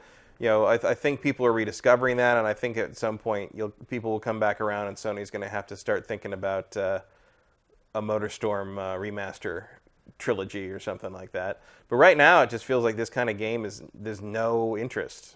Why do you I think don't that know. is? I don't know. I mean, they are fairly simple games, I guess. That like you do one race and you've sort of seen the whole thing. This game actually in is a- different in a yeah, lot of but ways. I'm though. thinking like in terms of stuff like also like just Mario Kart continues to do really well. just looking at this game, yeah, but Nintendo stuff is immune to that for some reason. Just looking at this, like it doesn't really look any different from a MotorStorm. Like you'd have to have it explained to you, like No, you're right. like you did on the show, and Yeah. explain why it's a different thing and why it's not, why it's not just the same thing you've already played. And I think people are very easy. It's very easy to dismiss. I mean, it's also easy to dismiss Mario Kart as like, oh, I've already done that. But like Yeah, I mean, I don't play Mario Kart like I used to. Mario Kart has a bigger built-in audience, I think, just because of what it is. Whereas this kind of thing is like, okay, it's cars, and they're slamming into each other, and it's sort of like a Burnout thing. But it's not. I mean, to me, this just makes me miss Burnout, which I guess is never coming back ever again. It doesn't look like it. Except for But Burnout. maybe right now, with the way the market is, it's not a Might good not be idea unwise. anyway. I mean, look, I'm amazed they keep making Need for Speed games. Yeah. Although it seems to have gone away now again. I just think in probably this era of like $60 games that cost so much and are supposed to last so long, like there's just not a lot of interest in playing something that's such a kind of a simple, lap around, ram into the guy game. And also, I think it might partly be just like game publishers not having an interest in making that game because they don't think they can milk it for very long. I think another part of it too is that with games in this genre, one is enough. Yeah. And so if you bought Forza Horizon 2 or 3 or whatever, once you have one of them, especially as big as some of these games are now, going back to our last discussion, talking about game length, like some of these racing games, like literally you could play them for like the rest of your life. When you get into like the kind of the driving, sort of that sim arcade hybrid that like Gran Turismo and Forza have sort of settled into, like, yeah, those games last forever. Yeah. To the point that I didn't even buy. I mean, I'm a big Forza fan, but I didn't buy the last Forza because I'm like, I haven't even finished 5 and 6. So like, what am I doing starting another one, for God's sake? I mean, I get through the Horizon games okay, because those are those are have a better hook, I think, because of the environment and the kind of the presentation, whereas like kind of the standard racing game is a harder thing to stick with. Yeah. But this game, I don't really consider these to like a game like Onrush to be the same sort of thing. I did always like I always liked the San Francisco Rush kind of thing, and Beetle Adventure Racing and Burnout, and I mean there's Split Second, Blur, there's a ton of good games in that kind of arcade slam bang racer category, and just no one taught. And it's like it's not Split Second failed, and like that developer went away. Same thing. Yeah. That was under Disney. Yeah. Right in the unfortunate period where they're deciding they didn't want to make games anymore. Right. Yeah. But Split Second is great. It is. And Really good, everyone I know who like gets it for cheap on like backwards compatibility is like, oh, this game's amazing. It's like, yeah, but no one played it. Yeah. So bought it. That may happen with Onrush in the next couple of years as well. Let's go through a couple other sort of legendary great games that didn't sell well and try to figure out if we can find a common thread between all of them. Next up, let's talk about Okami. Did Okami not sell well? It did not. But they've made it for like every other platform since then. I think that's why. I think they know it's a great game. It reviewed very well, and they just figure if they put it out for enough platforms, like, you fuckers are going to play this one way or the other. Why do you think Okami did not do well? I mean, I would guess in the West it just looks weird to a Western audience member. The other thing is that you want to talk about a game that's longer than it should be. Yeah, you're right. This game goes on and on and on. Like it is a gigantic game. Honestly, like because the main the quest that you begin with is sort of a retelling of the Orochi legend with Susanoo and all that sort of stuff. And once you finish that whole thing, that feels like it would have been a fine ending for the game. But you're like Which one is at about third 15 done. hours. Yeah, you're like a third of the way through. Like you're not even close at that point. And like I didn't mind that because I really enjoyed Okami. Like the more. I think every core gamer who's ever played it loved it. And but I think like it's got its own ideas and it's got a strange sort of it's a Zelda game at heart. It is, but like it's hard to see that if you're kind of more traditional like Western gamer and you don't really know what you're looking at here. I think it's also got a wolf, real slow start. It does, and like I think it was only but that's not going to keep people from buying it. No, but it might keep word of mouth from carrying. It's like, don't buy this game that took me 14 hours to get to the actual combat. No, you're right. And I mean, I think the most recent HD versions on the new consoles do let you skip all that stuff if you, or at least speed through it. Because I remember I think the PS2 and the Wii, I think you couldn't even speed the text up. You just had to sit there and listen to it. Like and the little flea guy has the higher pitched one, and it's just like, I'm gonna kill all of you if you get. Do you think it's the look though? Ultimately, I mean the look is probably not that cell shaded has not worked. I mean, obviously with games like Borderlands, the mass audience is open to cell shaded visuals. No, I mean it wouldn't. I think the look is fantastic, but it wouldn't surprise me if like your more casual player would look at that and think it looks too. The Sumi-E art style looks a little too weird or Japanese, or it looks like one of those weird RPGs I don't play, or that kind of thing. That could be part of it. I don't know. Like Okami's lack of, I mean, I think Okami is very well regarded and very widely played among the hardcore demographic. Core gamers know what this game is and have played it for the most part, I would say. I don't know why it didn't catch on more in terms. I mean, it's beautiful. It's unique. it's one of the best Zelda games of the That last is a 20 Zelda. years. Yeah, absolutely. And it's got great characters. It has some cool puzzles. The combat's fun. The drawing stuff all works. It's unique. You know, a lot of people copied it now, so it's not as unique probably. Yeah. But like, it's certainly of its at the time, it was like nothing else. Yeah. Even though it was so much like Zelda. I don't know. Like Okami's a mystery to me in some ways. Like I love that game from the second I saw it. I think I'm starting to figure out what it is, though. But let's keep going. Next up, Jade Empire. I didn't like that game at all. Really? So, yeah, I didn't. It's the only BioWare game until Mass Effect Andromeda. It's the only BioWare game I really actively disliked. Got huge review scores across the board from a big developer that has a huge fan base. Riding on the back of KOTOR. Right. And yet, it completely tanked. In fact, it was republished by Aspire, I think. Some little small publisher picked it up and put out like an HD version of it. And I think it came out for like iOS and Android Yeah, too. I think there were that, and like it came out on. I mean, EA's given it away for free on their Origin service a few times. I have it like 3 times over because of all the giveaways they've done with it. But like, why do you think it did so poorly? I don't know. I mean, Again, it could have been a word of mouth thing where ultimately people were like, it's just not that great. I guess. But I also feel like people hold this game in high regard. The people who like it really do like it. Yeah. Something about it never clicked with me. I mean, I haven't played it since it came out. Yeah. For me, Well, it came out in the time where they didn't add on to games later. Right. And I think that, so it's still probably if I'm the same remembering game. correctly, the 2 main things were, I didn't find the story very interesting. It felt like a very by rote, I didn't like the kind of characters, kung fu movie story. It felt like a very standard, like, oh, they've destroyed the temple, and we must have, like, now we must practice our ki. And the other thing was that it was kind of BioWare's first attempt at a more real-time action-based combat system, and it did not work at all. Like I felt like it was trying to be a little more Twitch-based than like KOTOR was, because KOTOR was still pretty much just real-time with pause. Yeah. It was still turn-based under the hood. It was just displaying it in real time. It made it look like it was real time. And this kind of had more like kind of press the button and it matters, which is, they would get better at that as like Dragon Age Inquisition came around. It was kind of the transition. Yeah. Yeah. And they weren't, either the tech wasn't ready or BioWare wasn't ready, and I just felt I didn't enjoy playing it. I just didn't like the combat and how it all worked. I've considered going back to it at times, but I just never have. Yeah. So I would say, I would say maybe this was because that kind of RPG was still sort of a niche product back then. Yeah. And I think whereas for and there was still BioWare obviously had its fans, and like they loved KOTOR, and coming off of Baldur's Gate, it was a great kind of transition to the 3D era. But I think it just wasn't up to snuff in terms of storytelling and that's what I think killed gameplay. It for me. Yeah. But again, it still should have sold okay until word of mouth killed it, but it didn't sell really at all. Yeah.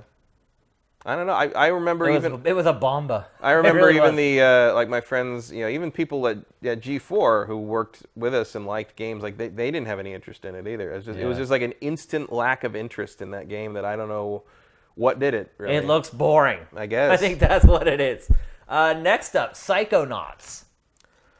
Yeah, So we were talking earlier about this is kind of the curse of Tim Schafer, maybe, like in action here. We were talking earlier about how character-driven platforming games were a big thing, and then they're dead, and now they're coming back again. But this game came out when they were still kind of a big thing. Yeah. Although I would say that maybe this game actually signaled the decline. Mm-hmm. But why do you think Psychonauts did so terrible? I mean, this might be like the banner example, the glowing example of a great game selling poorly. Yeah, well, first off, I think it looks ugly. I think that I don't like the character designs in this game for the most part.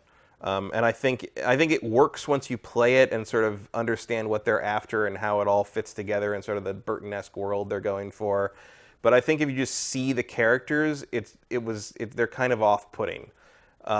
Even more so in this era before kind of the Nicktoons stuff was sort of more widespread, and I think this art design wouldn't be out of place in any given like cartoon today. So in a way, I would say they were a little ahead of their time on this, and it didn't do them any favors. which is a very common thing in games. Like I've noticed, like being ahead of your time in like almost any other medium is like is like grounds for like surprise success. Being ahead of your time in video games sometimes can torpedo you. I don't know about that. And Sega that. can tell you about that. I think in almost every industry there are examples of companies or products that had the idea first, people didn't care, and then later on people are like, oh yeah, that was a good idea, and then some other company or person makes the money off the idea. Sometimes, but I think the innovation element of a film or TV show is usually more recognized and less likely to work against it. Like No, you're right. It's like no one refused to see Avatar because it had pioneered new 3D Right. techniques. Right. Whereas like sometimes with a game, you're like, oh, that does this thing I've never done. Well, I don't want to try that. You know, No, you're right. like there's a weird element of that, or even Well, just it's 'cause like it's sometimes it's a price. interactivity, that's well, the yeah. Well, difference. and sometimes it's a cost barrier. Like Sega had a tendency to get the right idea about 5 years too early with their hardware. No, you're And right. like the Sega CD and Dreamcast. Dreamcast, all that's Yeah. online with the Dreamcast, Yeah. online with the Saturn. Yep. It just and it didn't help them. They went down. Well, we're still talking about them. Yeah, or Decades later, pointing to them, saying, "Hey, you guys were the innovators." for all the what good does that do? For all you? the good it does them. That doesn't put any money. You in can their also coffers. point to G4 inventing pretty much how video games are presented in a video short format, but What good does that do? G4 ain't here anymore. No. So what's the Exactly. how'd that work out for you? Yeah. So it's not always great to be ahead of your time, but I think Psychonauts. I love Psychonauts. I think it's one of the funniest games ever written. Yeah. The Milkman level is one of the greatest Yeah, levels ever brilliant. made. Absolutely from brilliant. from a presentational and writing point of view. Yep. I don't like the meat circus, but nobody does. Yeah. Why this didn't sell, I don't know. I I would agree with you though. Like the art style in this, not just the characters, but the world. Yeah, it's it's- almost like a bad acid trip. Yeah. Like, I think I there's don't some know of how that. else to describe it. It's This was like- also sort of this was who put was this Majesco? That put this Yeah, out? it was. And it was right in that section where Majesco's really trying to expand and become turn a player. into a real publisher. And it was yeah. like this. and it crushed them. Yeah, it was this and Advent Rising Yeah. and one other thing all at the same time. Scribble. Well, they did Scribble Knots, right? That was kind that's- of what put all the money in their coffers. Yeah, I think. that's not what I'm thinking. It was another. I think it was like a hot girl warrior person. Like not. It wasn't. Maybe someone in chat will know. It wasn't like Red Ninja, but it was something like that. Yeah. It was like some stupid, like bad girl, sort of Lara Croft. Snub Barracuda says it absolutely is a bad acid trip. I think that's on the box. Yeah. And none of that. And they had like contests. They were giving like $1 million in a contest with each of these games. And just That was Advent Rising. Yeah, Advent Rising. They all just crashed and burned. Crap to bed. Yeah. And I would argue that Psychonauts was the only good one of them. Yeah. No, that's true. Man, I remember being so hyped for Advent Rising. I read that Game Informer article Yeah, about it like 2 everybody years before it did. came out. They're talking Orson Scott Card is writing this, and they're bringing this in, and Tommy Tallarico's doing the music, and it's going to be Yeah. like it's going to be a trilogy, and you play it like this doesn't work. Like none Yeah. of this works. Like I can't even move. Like It reminded me a lot of like the Matrix game. yeah, All the it hype. had a lot of that. And then equal levels of jank. Music was good though. Yeah. All right, let's move on. Vanquish. Vanquish is too hard for your average person. But I don't think people knew that until after they well, the bought. problem with it is like the other thing is that Vanquish is an astoundingly deep and complex, skill-driven game. It absolutely hiding is. behind one of the most generic art designs I've ever. I mean, it looks like. God Hand is a little bit like that too. Yeah, God Hand has some of that. Although God Hand is 5 minutes of God Hand will show you. It's like, oh, what the hell are these people doing? Like, Yeah. it's a little crazy. This game looks like someone just said, make a Halo for us. Yeah. And In it's- Japan. From Japan, yeah. This is Make a a Halo. Platinum game, Make by a the way. Japanese Halo. This is a Platinum. And, A-team. Platinum's an A-team. Yeah, and it shows if you play it and learn it. Yeah. But like you look at this and it just looks like the most generic, techie, futury shooter. And the story is very And the generic story's very and- dull, and like the characters, like I'm a mech suit, but I'm smoking a cigar because I don't care, and I'm Dante from Devil May Cry. No, but it's in like the it's future, far in kinda the future, but we're still smoking cigars. and it's just there is nothing about almost anything you see in in the trail, at least the marketing material at the time, that indicated that there was as much game in here as there is. And then you started to see, years really later, hard. even you'd see like these experts that are just doing these crazy maneuvers and like the huge boss fights and. And the game almost teaches you the wrong way early on. Like, oh, get behind this cover. It's like, no, you're not up behind cover. You're sliding. You're sliding all the time. You're moving. Yeah. It's a platinum game. You got to move. It was like one of the. They tried to make you play it like it was Gears. Yeah, and it wasn't. You saw that for a long time with Japan. They saw the success of Gears of War. They're like, oh, well, we need to make a cover-based something. So I think the problem with Vanquish was that it just did not hint at what it really was, how good it was under there, and it just was. I think not to the same degree because it's not as good a game as Vanquish, but I think Binary Domain had a similar problem. Example, yeah. Another Sega game. Yeah. But that game was really cool in that it was a shooter. It was kind of a Gears style shooter a little bit, but you could take the robots apart piece by piece, and there was just things would fly off. It was like a strategy RPG kind of, wasn't it? Binary Domain, that was a shooter. Was it? It was a pure shooter. What was the action RPG that kind of had a VAT system, but you used like real guns? I thought Sega published it as well. Oh, that was Alpha Protocol. Yeah, that's what I'm thinking of. Yeah. That was. I never got too far Binary into that. Domain, Alpha Protocol. Yeah, it's an AB. Yeah. Alpha Protocol was that was Obsidian. Right. That was like there's a really good story in there, and that's some of the most. It was really janky. Consequential choice making. Like the story completely changed depending on what you did. Yeah, and what it did. You did. But very few people got very far into it because part of my problem with Alpha Protocol was that early on it was one of those games where you're a super highly trained super agent, but until you put some points into upgrading your gun stuff, you can't hit the broadside of a barn because your aim sways so bad. I didn't get too far in that game. I remember that's another good comparison point as well. Is Alpha Protocol. Yeah. Which I think has found That's its what I audience. thought you were talking about.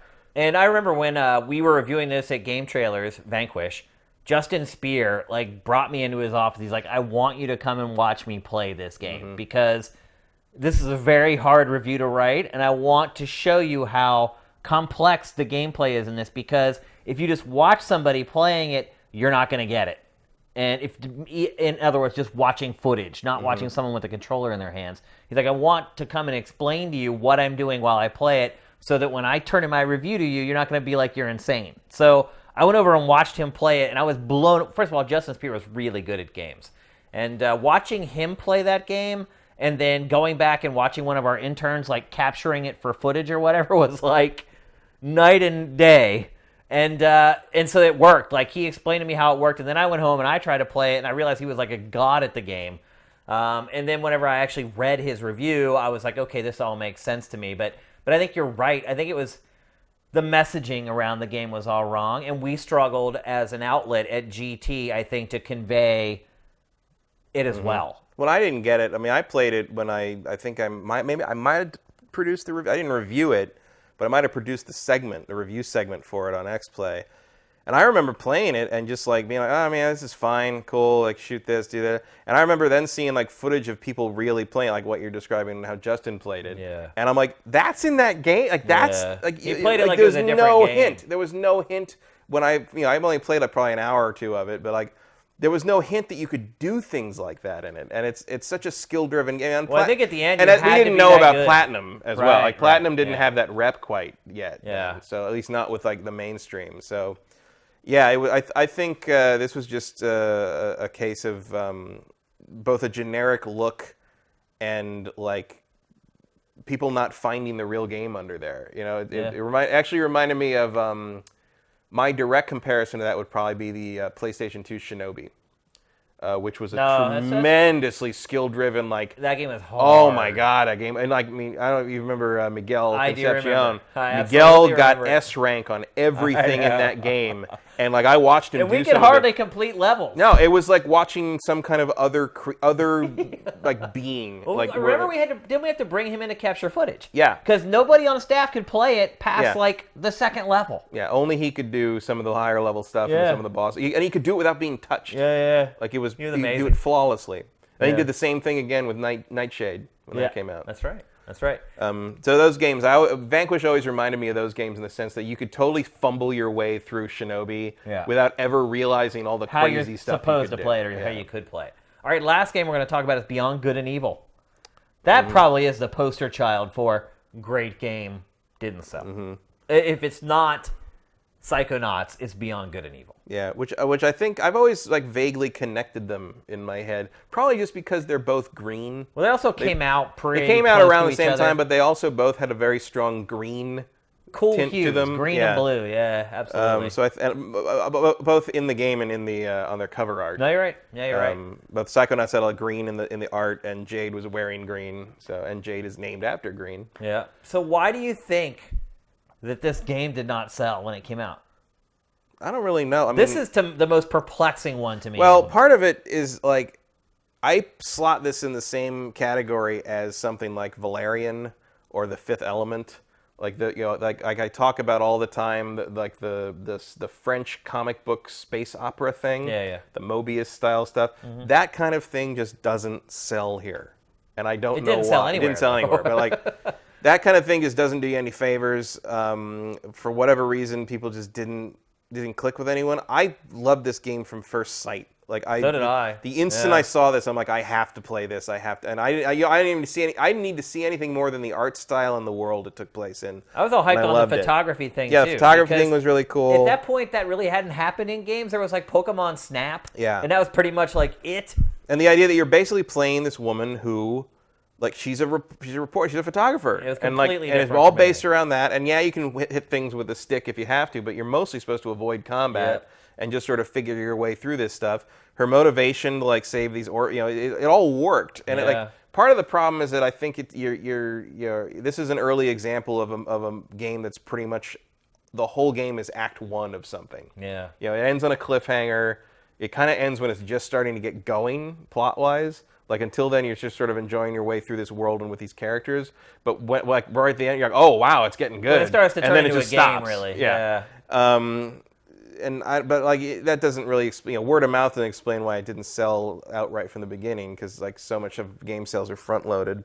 Well, also it's like the word of mouth on this game was amazing. Yeah. Reviews were sky high. Everyone that played it, I've never met somebody who played this game that didn't like it. I mean, some people wouldn't say it was as good as maybe I would say it was, but I've never met someone who played it and was like, this game is crap. Like, I've never met somebody that said that. So to me, this game is completely perplexing.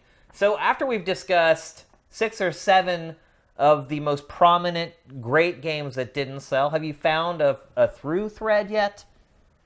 Not Something really. that ties them all? I think I have. I think it's marketing, man. I think it's either the inability to marketing it wrong. Was Beyond Good and Evil marketed? Like, I don't really remember. Or the third option was going to be or not marketed at all. And a lot of these games, if you think about these. Onrush, Okami, Jade Empire, Psychonauts, Vanquish, Beyond Good and Evil.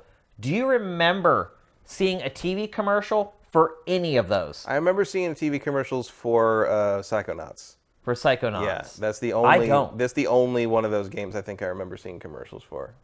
I think that's really the problem. Now, to be fair, that's an era where I did not have cable, so I would not have. Yet you saw a TV commercial. I did. I do remember commercials for Psychonauts. I don't remember them at all, and I've always had TV, but still, that's 1 out of like 7 or 8 games. So to me, it really is just a lack of marketing. I never saw a commercial for Okami. Yeah. How do you have a game that reviews like a 9 and you don't invest money in advertising in the world's biggest market? Jade Empire, maybe I remember seeing a commercial or 2 for that. Who published Jade Empire? It might have been Microsoft. Was it? Oh, yeah, because it wasn't Xbox exclusive, wasn't it? At first, it was, yeah. And I think that's why I saw commercials for it, because Microsoft was like, hey, we need to obviously promote this exclusive game. Well, clearly they didn't push it as hard as they pushed Sudeki. Yeah. But Psychonauts, I don't remember any ads for that. Vanquish, definitely not. Beyond Good and Evil, I don't remember anything. Definitely not. I mean, magazine ads is about all I remember for Beyond Good and Evil and Vanquish. So to me, that's where the ball was dropped on all these games. Mm-hmm. And maybe the publisher didn't have as much faith in the game. I've only heard of Onrush from you. Right. Like, that's the only time I've... Exactly. I mean... There have definitely not been any commercials for Onrush. No. None. But I haven't seen, like, banner ads, like, pop-ups, like... Yeah. Like, the PlayStation Store, like, nothing. I haven't seen Onrush any... Maybe I did, or I just ignored it because the title's so generic to me. I don't know. Maybe more than anything, this shows that word of mouth can only go so far. Oh, yeah, that's totally true. And maybe today word of mouth can make a strongly marketed game into a long-tailed juggernaut. But, like, I mean, clearly GTA 5 hasn't had any commercials in a while. Yeah. But, like... Well, actually, they are running commercials now. But you got to start. Like, you got to... Maybe this really shows, though, the power of social media. Because most of these games came out before MySpace or Friendster existed, before people were sharing, hey, I really like this on Twitter. Or at least before that hit critical mass. Right. Yeah. And so maybe it's a mix of the two. Poor marketing and advertising with a lack of social media. The inability for people to share their love for something as much as they can. Yeah, I feel like an Okami or a Psychonauts wouldn't have gotten buried. Because also you're kind of looking at, like, there's a lot of indie games that get big now. Yeah. That you feel like, I mean, would Hollow Knight have been the hit it was without social media? Without people being able to spread the word that way? No Probably way. not. Nope, without a doubt. So we came to a conclusion on this one. Or at least a dual-headed conclusion. Poor marketing plus a particular avenue of marketing not existing yet. That could propel games like this now to success. Yeah. And you're right, man. Think about some of these indie games. It could also doom you, though. Yeah. Look at No Man's Sky. It kind of doomed No Man's Sky. Media. But it also resulted in, you know, in a world before social media, No Man's Sky might have come out, had a patch or two, and that's true. Disappeared. But you know, I feel like to some degree this. I mean, obviously nobody should get death threats or any of some of the abuse that the Hello Games people took. But the fact that people cared so much, at least maybe spurred them not to issue death threats, but there was also a huge fan base that, you know, people like me that loved the game. They were like, "This could be a lot better, dude." You know, like this is, you know, if you can filter out the crazy people, there are some sane people. There's some who want the there's game to some be very great. Cogent criticism of this game happening in others. You know, if you ignore the Brigaders or whatever. Yeah. Like there's some very cogent criticism of this game, and like, you know, and I think, you know, Hello Games did a very good job of taking that criticism and saying, like, yeah, it could be this. We could do this. We could get there. And they did get there. And I feel like without that kind of, like, interaction or even maybe pressure of the social media scenario, not to excuse the poor behavior that they experienced, we would not be talking about Next right now. Yeah, right. And I feel like, you know, in the wake of social media being such a factor in gaming circles, maybe not Jade Empire, but like I think every other one of those games, maybe Onrush is too new, but the other games you listed there, I think are held in very high regard now by most people. Yeah, among otaku, absolutely. Yeah. But that doesn't help the publisher make any money off of the games now. Also, how many of those games have had remasters? All of them, except Onrush. Did Vanquish get a remaster? Yeah, Vanquish came out for PC, but Vanquish had a PC version and they went backwards compatible on Xbox One. And I think you can get it on PlayStation 4. I don't remember. But Vanquish came back in a way I never expected it Obviously, to. Okami's been on everything. like 5 times already. So Beyond Good and Evil's had a couple of re-releases. I'd like to see a re-release come out that can invert Y. Yeah.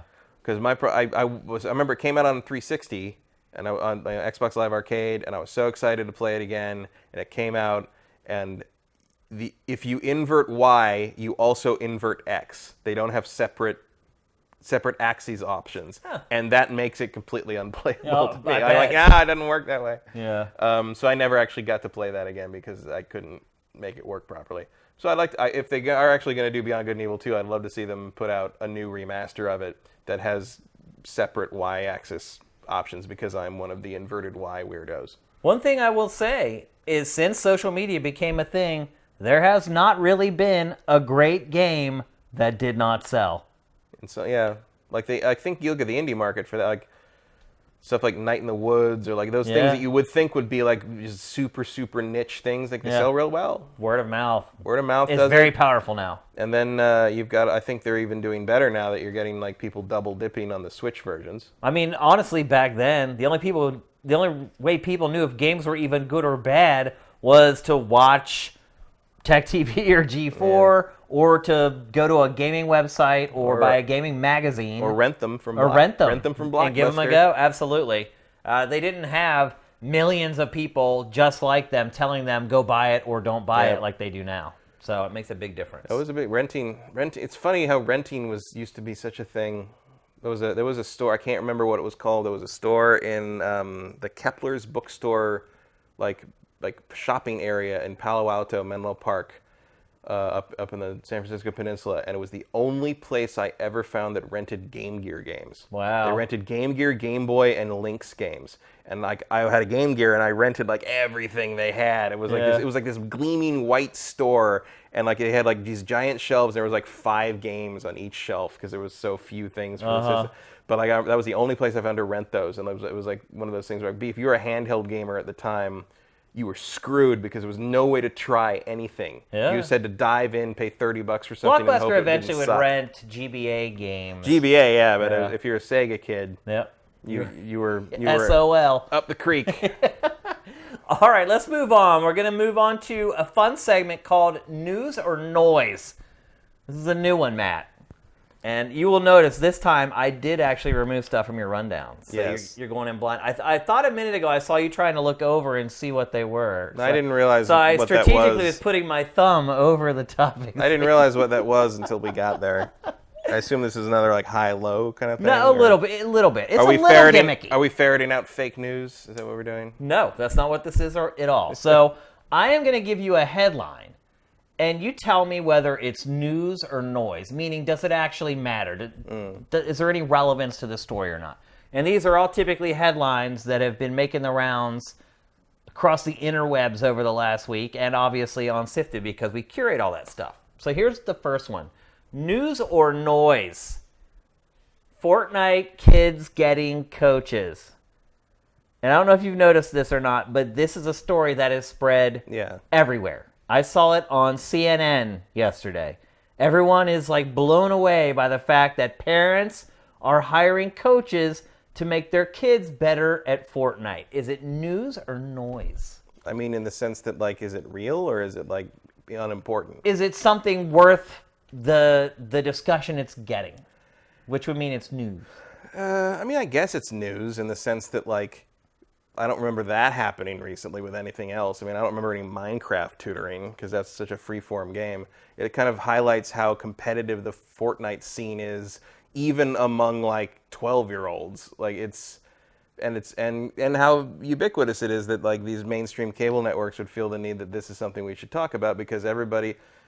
Look, I went to a Bewitched convention this past weekend, and that was mostly 60-something, or late 50s, early 60s people who were there to talk about a 1960s, early 70s, early TV 70s sitcom, Yeah. and they knew what Fortnite was, and all could talk about it. And just having been exposed to it through their grandchildren and children, they all knew stuff about Fortnite. I haven't seen something penetrate the culture like this since... I don't know, Pokemon Go. Probably. Yeah, I was in Vegas this past weekend, as everybody knows. And this is a trip I go on every year, and it's a bunch of people who used to work with us at Tech TV, and some other people as well. But most of the people from Tech TV did not work with us on X Play or any of the game stuff, but they know that I'm like the quote-unquote games guy. And so as soon as I sat down with all of them, in came the Fortnite stuff. Like, oh, my son is so addicted to Fortnite. We had to set up all these rules. We never had to worry about screen time with him before, and now we do. But the coaching thing, people seem to be blown away that parents would pay somebody, the going rate apparently is $20 an hour, to coach their kids to get better at Fortnite. And do you think that people have a reason to be flabbergasted by that, or are they just way behind and should get with it? I think there's a reason to be flabbergasted in the sense that like Fortnite may or may not exist in 4 years. So like, why? Who cares if you're that good at it? I mean, I think get the comparison a lot of people are drawing is, okay, well, parents get tutors for their kids to learn math, or they get them like a private hockey coach or whatever.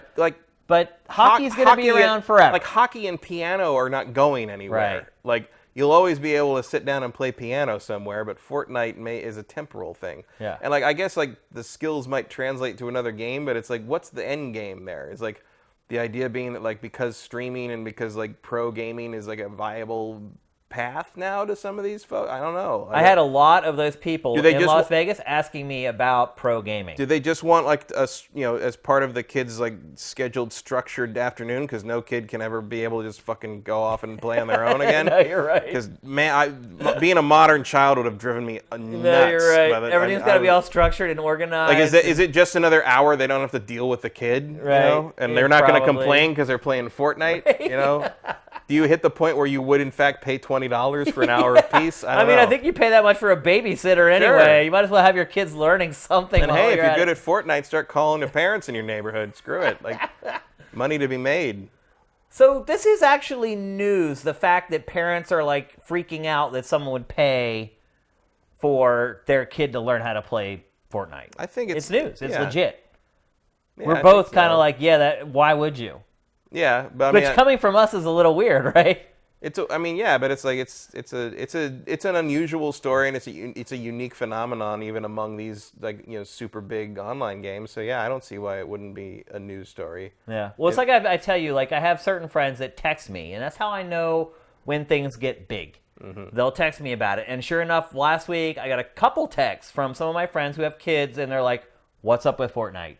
My kids want to play it. Is it cool? Is it violent?" Like, you're right. It's the biggest thing since Pokemon Go. I got some of that stuff from Pokemon Go, the random texts from old friends or whatever. Now I'm getting it about Fortnite, but mostly in regards to their kids. And then some of them will even be like, well, I like playing it with them. Yeah. I think a lot of parents, like, if they're going to buy a game, they want to make sure that they're going to enjoy it too.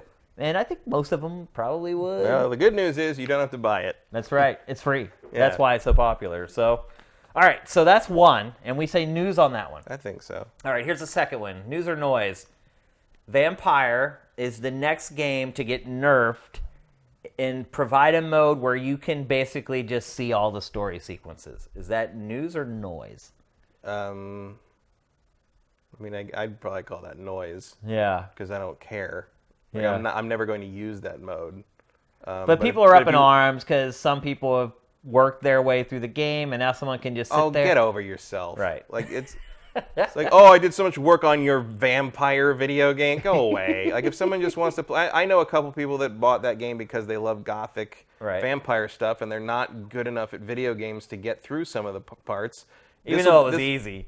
I thought it was pretty easy, but I've played a lot of really janky action RPGs in my time. These people probably haven't picked up something where you swing a sword at something since they played Ocarina in 1998. Yeah. You know? Like, and that game is not straightforward in terms of some of the combat stuff because it is mildly broken in places. Yeah. The combat is definitely the weak link, and some of the boss battles are tough if you're not ready for them or you don't understand how the systems work with the. And I've run into that with some of these couple friends, especially one particular boss about halfway through the game, and they just want to see the rest of the game. And if this mode lets them do that, great. Like, they paid $60, they should get to play it. So it's just like I don't care if there's an easy mode added to Dark Souls either. Like, I don't. A lot of people do. Oh, absolutely, but I don't care. I mean, I wouldn't use it, but like, more options are always good. Like, I don't think you should tell anybody how to use whatever they buy with their own money. No, like it's like you buy that, you can do whatever the hell you want with it. Like this, I do not care. Like this weird, as long as you're not hurting somebody else. I don't understand the weird thing. It's like, oh, you shouldn't get to see the end of this game like I did because I'm better at it. I earned it. And it's like that's the you need to go outside. That's the perspective, though. It's I earned it, you didn't. Right, but I don't. That's not. It's a video game. And how is it supposed any to be different? Fun. Right, and how is it any different than just going on YouTube and watching someone play through a game? Right. Or watching a video where they just compile all the cutscenes, like IGN does a lot of times with games, where it's just whatever game, the movie, and they literally just clip together all the cutscenes so you can watch the plot and not I've actually. I've seen some things where people say, "Well, that's it. You should just have to go watch." the YouTube video, and you know, if you want to really play this, experience it in the game, you have to be good. Like, no, like what if? Shouldn't you actually just be happy that instead of going to YouTube and watching someone play it or watching that compilation of cutscenes, that they gave money to the developer of this game that you love? Because now that developer's made money, and maybe they make another one that you can play. Well, and maybe like the person enjoys playing through the easy mode, and they decide to pick up the next game that developer makes. Or maybe that's their gateway game that There gets is them no into that such genre. thing as a bad scenario in which more people buy a game. Exactly. Like, there you go. I don't, as long as they're not taking away the normal mode, who cares? Yep. Agreed. All right, the next one. This one's a little dicey. News or noise? GT Sport, Gran Turismo Sport adds microtransactions. Well, I mean, I guess it's news in the sense that didn't they say they weren't going to do that? That and the fact that Sony Sony doesn't do that really. Nope. And like it's also weird in the sense that so many other publishers pulled so far back from that this E3. Well, and now here's ironically, Sony. the same week they announced microtransaction in Gran Turismo Sport, they removed them from Forza. Right. That was another big headline this week, is that they were taking microtransactions out of the latest Forza. Next up, crossplay. I don't know. Part of me, the cynical, completely lacking in evidence part of me, wants to say, like, well, you got to keep Polyphony in business somehow while they spend years and years working on the same game over and over again.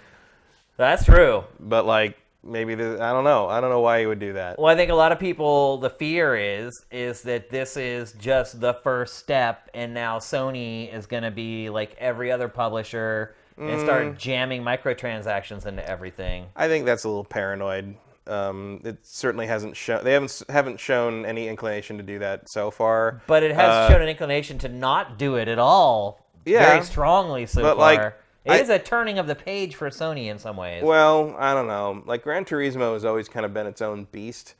Gran Turismo is so weird in that, like, Sony doesn't really have a whole lot of other things like it, and even when they do come up with something like it, like Drive Club, it doesn't impact Gran Turismo. It's like, whoa, Drive Club's going to replace Gran Turismo. No, Gran Turismo is just always going to be kind of hanging out there in the background and come out every couple of generations, and sales have really fallen. And people who refuse to buy an Xbox are going to play that and pretend it's as good as Forza. Yeah. That's basically what's going to happen. Right. And that is what has happened for the last, 10 years. So, I mean, do I see a future in which God of War 2 has microtransactions? No, I do not. No, I don't. I wouldn't go that far.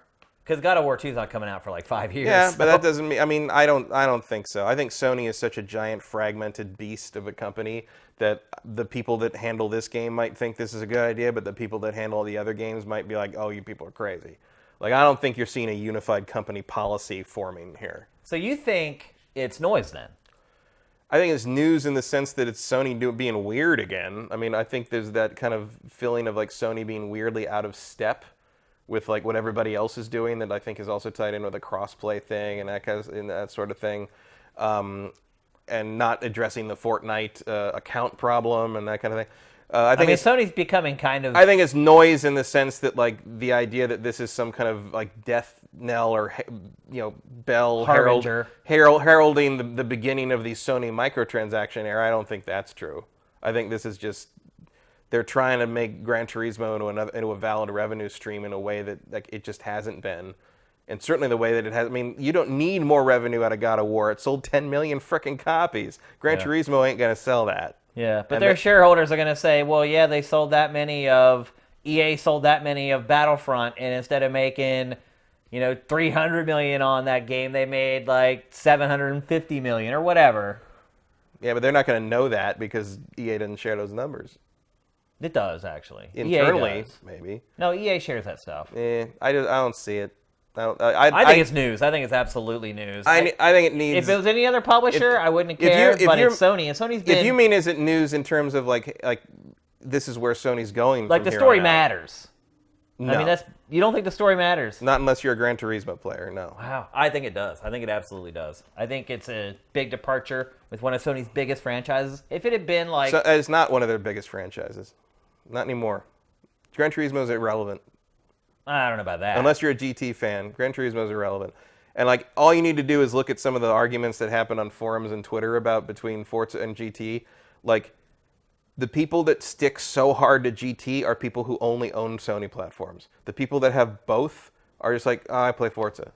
Like Forza is I think has overtaken GT. Oh, for sure. It's the better game. I mean, absolutely. Objectively, the better game. But like, if you're still like a GT diehard, you're you're a tiny minority. Those games still sell well compared to like say Onrush, but like they're not a force anymore. Gran Turismo used to define what driving games were. Well, it used to sell 10 to 50 million copies. Oh, you remember what I mean? I never even liked Gran Turismo very much, but GT3 still sold me a PlayStation 2. That's when I finally bought a PlayStation 2. Oh, that bundle sold through the roof. Through the roof. But I don't think this isn't about Gran Turismo. It's about Sony. I think this is desperation on the part of Gran Turismo, trying to make Gran Turismo that would also open make a new news. revenue stream. Yeah, I think it's news in that regard. Yeah. But I don't think it's news in the sense like, oh, get ready, all Sony games are gonna have, Dreams is gonna be selling you, like pieces of platformer, construction bits, like $5 a piece. It's like I don't think that's gonna happen. I don't know. I have generally, once like the first leak in the dam happens, in short order you see another one and then another one and then boom, the whole dam breaks. Yeah, but I think it's a different world now. I think the microtransaction thing has already had its rebellion against it. Even EA's pulling back. It's all I just don't see it. I don't see it happening. All right, so you're saying noise-ish. Noise from the perspective of does this define Sony's attitude towards microtransactions going forward? News in the sense that they felt the need to add this to Gran Turismo. Okay. Which is like to me this is a big sign that they don't have confidence in this game to sell enough to make up for what it cost to make it. And I think this is like their last ditch attempt of like, well, maybe we can break even on this thing if we use this that we don't like to use, but like we don't have a choice right now. Okay, I'm going to say news on both fronts. I agree with you on that front as well. Next up, news or noise? Esports rejects pop culture. DJ Khaled performs at the Overwatch event and doesn't get booed off the stage. He gets ignored off the stage. So everyone's saying that esports is this big industry that's generating billions of dollars, and they're projecting for it to make double those billions in the next 3 years or whatever. And everyone's trying to figure out, how do you cater to this audience? How do you work with this audience? How do you entertain this audience with things outside of games? Apparently not with DJ Khaled. So, is it news or noise that because of what happened with DJ Khaled, that it's very difficult, is that the esports crowd is a very difficult nut to crack? No, I think that's noise. I think it's because it was a poor matching of artist with venue. He didn't seem to know where he was. Yeah. At some point, I think he said something like, I had to come here. He was at Barclays Center, right, by the way. I don't think he knew what the event was doing. was. Right. I don't think he knew what Overwatch was, really. And, like, look, we've been to a bunch of, like, concerts and things and game event things, and, like, gamers don't sing along with your stuff unless it's, like, I don't know, the Portal song. And, like... But, like, I went to the Fortnite party at E3, and it was all hip-hop artists that were performing. At least when I was there, it was all hip-hop. And people were moderately paying attention to it. But also, you were there to have a party. Right. The people at Barclays... These also weren't the kids. They weren't the kids. Right. They were adults. Also, these people were there to see the Overwatch finals. They weren't there to go to a concert. And I get that you want to make it an event and do this, but it's like, no. Like, you know what would have been better is if who's the guy that runs Blizzard is it Pardo? Yeah. Pardo, or is it who's Jeff something or John? Or, I think that's it. Jeff Pardo. Yeah. Send him out and have him sing something. Everybody would have gotten into that. Is that better? Oh, they love him. They call him Dad. Oh, jeez. Is that his name? Is that who it is? I think it's Jeff Pardo. Jeff something. Yeah.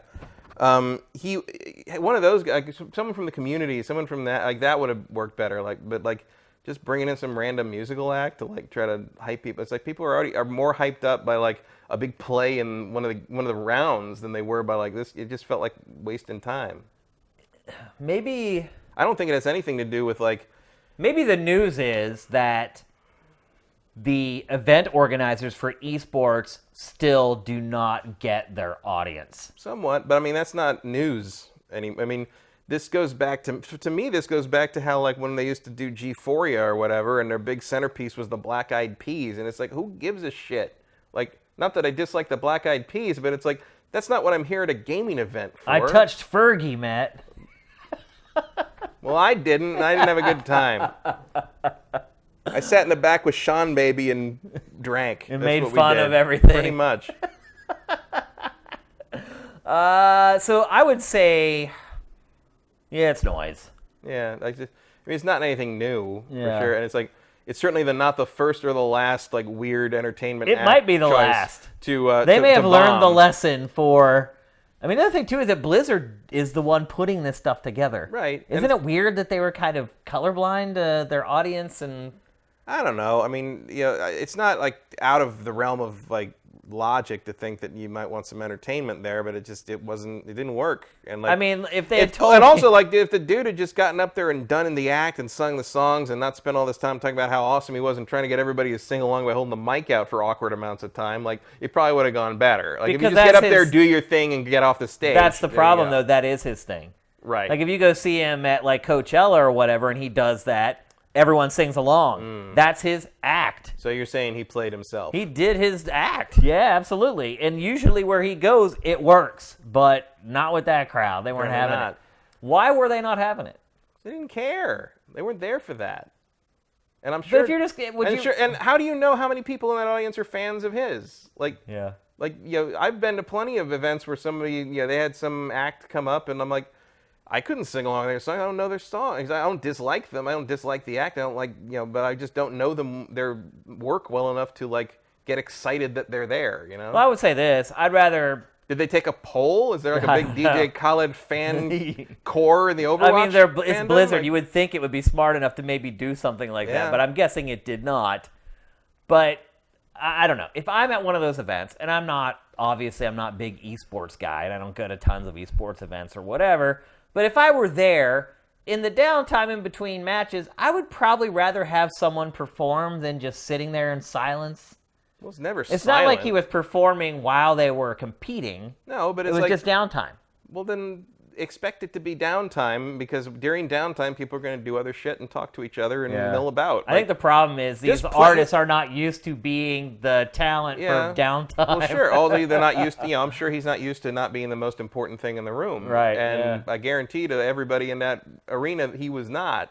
Well, he does a lot of festivals where he's like the low guy on the Because totem what pole. they did react to was every single person from the Philly Fusion and the London Spitfires when they came in. Yeah. Go back and look at the Philly Fusion when they first walk in on the first day, and look how terrified they are when they see how many people are in that arena. Oh, really? Like the London team comes in, it's like, yeah, what's up? But Philly comes in and they're like, oh my god! Like it's like, and look, it's scary to walk onto a stage and see thousands of people all of a sudden. Well, in front of you. Barclays is where like You can't- NBA teams Yeah, you play. can't be It's ready a for big that. arena. Yeah. You can't be ready for that. It's like, and actually, I think the closest I've ever seen to that, because I've stood on some of those stages here and there, not as the highlighted act, Right. thankfully. Not the person everyone's looking But at. I've had to do a couple of monologues in front of a whole lot of people, and like, there's the movie For Love of the Game by directed by Sam Raimi, with Kevin Costner as the pitcher, and it's mostly like a sappy love story, but it's told through flashbacks while he's pitching a perfect game in Yankee Stadium. And there's one shot about halfway through the movie where he goes to like reconnect to the pitching and focus in, and the camera pulls down behind him on the mound, and you see What the do you see? stands of Yankee Stadium in front of him. What this man has to look, what every pitcher on that mound has to look at and screen out to throw a ball at that Right. catcher's mitt, and it's just like, how do overwhelming, you do yeah. It's one of the most like amazing shots of its era. Well, I think And, if you look at any footage of festivals, like music festivals on the main stage, just the endless sea. where they show from behind the band, and you look out, and it's just people as far as you can see. I can't even imagine what that's Oh like. yeah, but like, So that, yeah, watch the Philadelphia Fusion players go through that emotional roller coaster. That was more interesting to me than the Khaled story. Well, I hate Khaled anyway, so I don't. I know basically nothing about him. I think his music's terrible. But I know he is the "you played yourself" meme. Yeah. And I know that he doesn't give oral sex. Those are the two things I know about him. And maybe that's why all the Overwatch fans hated him. The women are like, "Screw you, bro." Yeah. All right, let's move on to the last one. This is the biggest one. The face of the brand is Tracer, and Yeah, exactly. she's not afraid of it. Exactly. Here's the last news or noise, and this is probably They the should have biggest. gotten like a DJ or something, like a prominent. They should have got a chiptunes artist. Or yeah, obvious. Anna Monoguchi, or even like I think you get like what they should have like done. Weird Al or somebody. They would have paid attention to that. You're right. Weird Al or Jonathan Colton or somebody that's like part of the culture or something. No, you're right. You know what I mean? You're absolutely right. All right, here's the last one. News or noise? Fortnite's success is hurting the industry at large. This has been a big topic over the last week and a half. Like, do we have numbers on that, or is this just like? Yeah, I mean, like Super Paranoia. Data. Yeah, I mean, there have been a couple different consulting firms that have come out with reports showing that since Fortnite has taken off, that the rest of the industry has been suffering from it. I mean, I guess it's new. I mean, I've been saying that for a while, not with Fortnite, but Because also remember, remember the games as a service thing. You're aiming towards a point where people are going to buy fewer games because they are engaged in these other games for longer. Yep. Like this has been the goal. So why is everybody so freaking surprised? Because they're not the ones who succeeded. Well, I think the other part too is that Nobody thought Epic was going to be the one that did this. They thought it was going to be EA or Ubisoft, right? Well, the other thing too, if you look at it, is because the game is free. Right. Companies like can't Amazon, GameStop, they're not making a penny off of this game. And it's keeping people from coming into the stores and buying other games. Right. So in addition to that, you're in a situation where like all boats are not rising Exactly. with that tide. Which is rare. Yeah, that's very uncommon. Right. Yeah. If this game were sold at retail, it wouldn't be such a big deal, but because you can download it for free and then just pay for microtransactions, you're making all the money and no one else is getting anything. And you're also not bringing people into the store where they might pick up another game or another system. Oh man, if I was one of the top people at Epic, I don't think I'd ever be able to stop giggling. Yeah, I know. Like it must feel so good. I mean, even the people that we know that like it's almost getting obnoxious, honestly. I mean, some of the people that we know that work at Epic, like they were pretty cool about it for a while, but I don't know. I think they're starting to get a little obnoxious about it now. Yeah, like, there's a little bit of Ash from Evil Dead sneaking in here, and there's a little bit of Hail to the King. Exactly, yeah. But man, like this kind of thing happens once in a generation. Yeah? Once in 2 generations. Like I say, let them enjoy it. Absolutely. I mean, I don't begrudge them at all. You don't know how long this is going to last, but I think they've got a chokehold on the zeitgeist of gaming for at least the next few years. I can't wait to see how they top next year's E3 party. Yeah. Because I don't know if you can. I don't know, but the Fortnite E3 party I think is a staple now. Well, hopefully next year you'll go. Yeah. Well, I didn't know. Like, Yeah. I was tired. From all the drinking at PAX. So I think we'll both say that's news. Yeah, I think so. It's legit. Like, it legitimately is hurting the industry. Mm-hmm. But it's cyclical, and eventually it'll go away. Yeah, it'll all come back. It'll be okay. It's just, you might not hit some of your forecast targets this year because, it's... I mean, if you're a big game getting ready to come out right now, you're a little nervous. It's pretty nervous, yeah. I mean, but again, this is the... Can you pry people away? Everybody's been after the games as a service thing for years, and this is what success in that realm looks like. So if you have a problem with this, like why you've been trying to be Epic all this time? Be careful what you ask for. Careful what you wish for, because you might not be the one who gets it. That's good. All right, so there you go. That's news or noise. Did you have fun with that one? Yeah, it's pretty good. That's a pretty good topic. I kind of liked it. We're going to move on now and talk about EVO 2018. We're not going to sit here and exhaustively discuss the fighting game tournament. We just want to kind of preview it for you guys because it's actually going on right now. Mm-hmm. In fact... Pools are happening. Yeah, in fact, they have gone all in. There are like 8 streams. Oh, yeah. It's bigger than ever. I don't know if you saw, but the whole face of the Luxor Pyramid has the logo, like the esports. Oh, like, really? Logo. Like they That's are awesome. going all out. Well, also because the Evo logo is a triangle, isn't it? It wasn't the Evo logo. I don't remember if it was the Evo logo, but they did up it was like an esportsy thing. Yeah. I don't remember if that was specifically that Evo thing because it's right next door, Mandalay Bay. Yeah. But they were doing Alex Valle was posting pictures of like how they were putting up the logo on the Luxor. And I was like, really wow, wish that it is had a big been deal. last weekend, because how perfect would it have been? I'm going to Vegas. I could have just went over there and checked it out. Well, no, you couldn't because you would have needed a ticket. All right. And I maybe could have got maybe could have, but it's not like it was back in the day when you just sort of stroll into the ballroom. Well, I just pulled out my G4 business card. Oh, you don't even need that. There were no in. tickets. Right. You just walked into the walked hotel. in, yeah. It's not like that Walked to anymore. the hotel and found a seat. Now, so like you got to get tickets to the Mandalay Bay Arena, and I mean, it's legit now. I love it. I don't go So do I. because it's so crowded and like honestly, it's like Dude, hotels this and weekend, the hotels and all that. The hotels last weekend about when I was there were outrageous. It's about 118 degrees right now. When I checked in, I talked to the concierge and I was like, so it's really expensive this weekend. And they're like, oh, there's like a furniture convention or whatever. That's exactly what was happening. That's why the rooms were insane. And I'm like, well, next weekend there's like this big gaming tournament. I'm like, what are the prices like for next? He's like, they're more. Mm-hmm. So Evo's become like a thing where everybody in Vegas knows it's coming and knows what's going to happen. So there's like 8 streams. We've curated one stream on the site, and it's the master stream, which will kind of jump around between all the important events.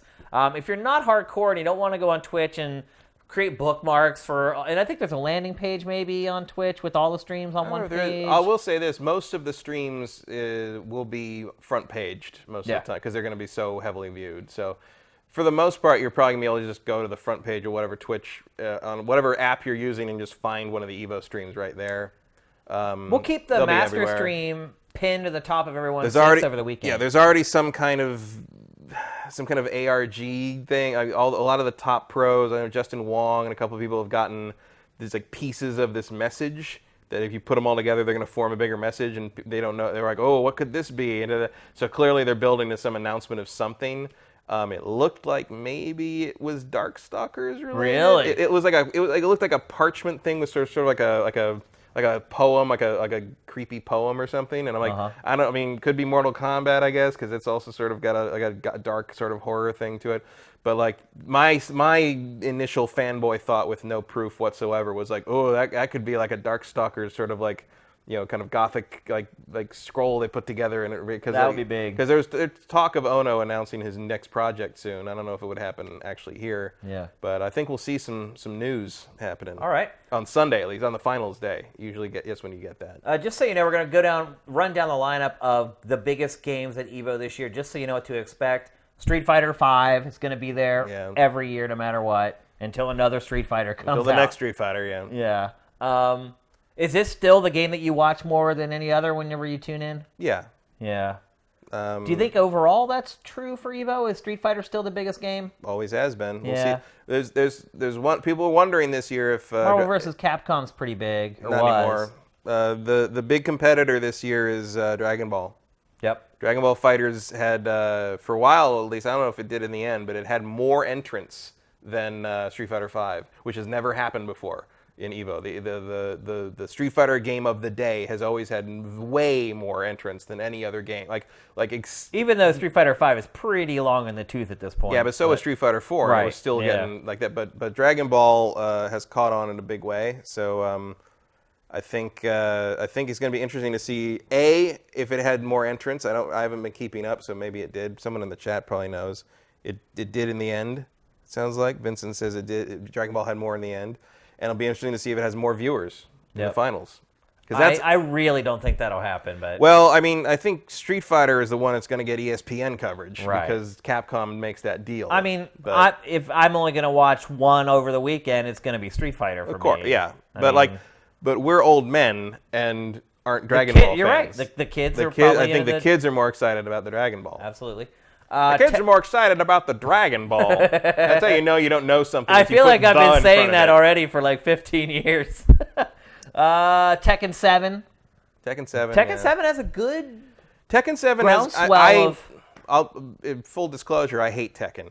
But Tekken 7 has gotten traction I really didn't expect it to get. Because for a long time, the Tekken the Tekken final was when you went to get dinner. Right. Like Yeah, like when you're right. Tekken came up in the Sunday finals, everyone's like, "Am I go get something to eat?" Yeah, it was like, Yeah. and like now that's not true. Like Yeah. like Tekken is a real contender now. Yeah, Now you go get food when Blaze Blue comes on. I actually remember getting in a discussion, quote unquote, with someone online like last year about Tekken. They said that I had disrespected the Tekken scene in some way, and they're like, "You have no idea how big Tekken's becoming," and blah blah blah. And I was like, "Okay, well if you're saying that, I'll go check it out." And they were right. Like it is actually starting to build quite an audience. The Tekken scene is bigger than it's been probably ever.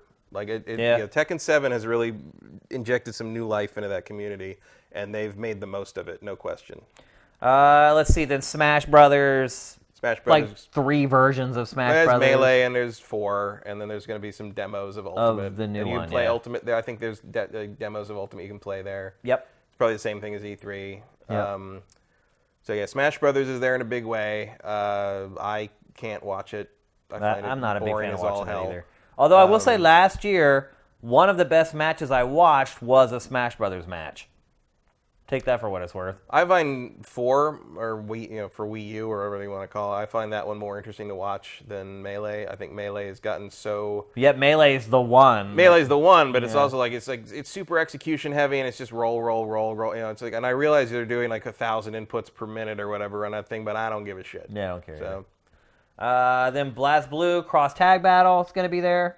I haven't watched anything of that so far. So I haven't either. I've never watched any competitive Blast Blue. I didn't even buy that. I've totally missed it. I forgot it came out. Then Guilty Gear Xrd Rev 2. Yeah. Is that the right way to say it? Xrd.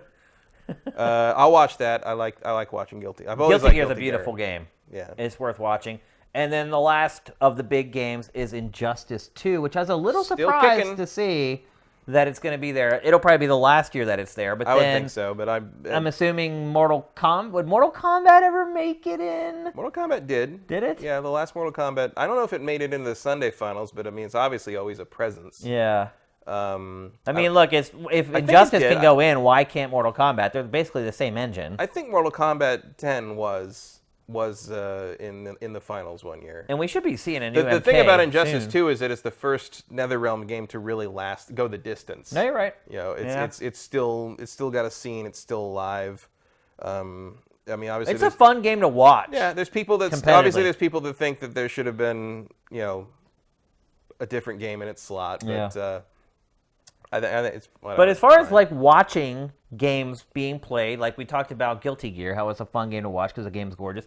Injustice is like that because it feels like it's more varied when you watch it. Like a lot of times when you watch fighting game esports, you're kind of it's a strategic head-to-head matchup, but you're also seeing a lot of the same stuff over and over and over again. I feel like when you watch a game like Injustice 2, because of the fatalities and how the characters are also different, it's a little there's a little more variety. Nobody when ever you watch. does the fatalities. No, you're right. In, Yeah, in you're right. competition because it just wastes time. Yeah. you get in trouble if you do that in a tournament. Is that scene. true? Oh yeah, like people get pissed But- because you're wasting time. But they won't like disqualify you or anything. I don't think they'll disqualify you, but you might get yelled at because like you're just wasting time. How about like if you win the final championship? Does that guy do a fatality? They've done that sometimes. I mean, that would be sweet, dude. I mean, yeah. if you're at that point, go ahead and do. If the you win the fatality. final match in grand finals, like you should be allowed to do a freaking fatality.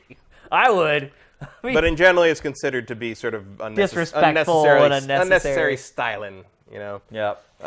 It's like don't it's just like you don't try not to teabag too much in your Halo. No, you're right. tournament kind of You're thing. right. You're absolutely right. So that's it. That's the rough overview of EVO 2018. Like I said, it's going on all weekend. It's going on right now, and it goes till pretty late. Yeah.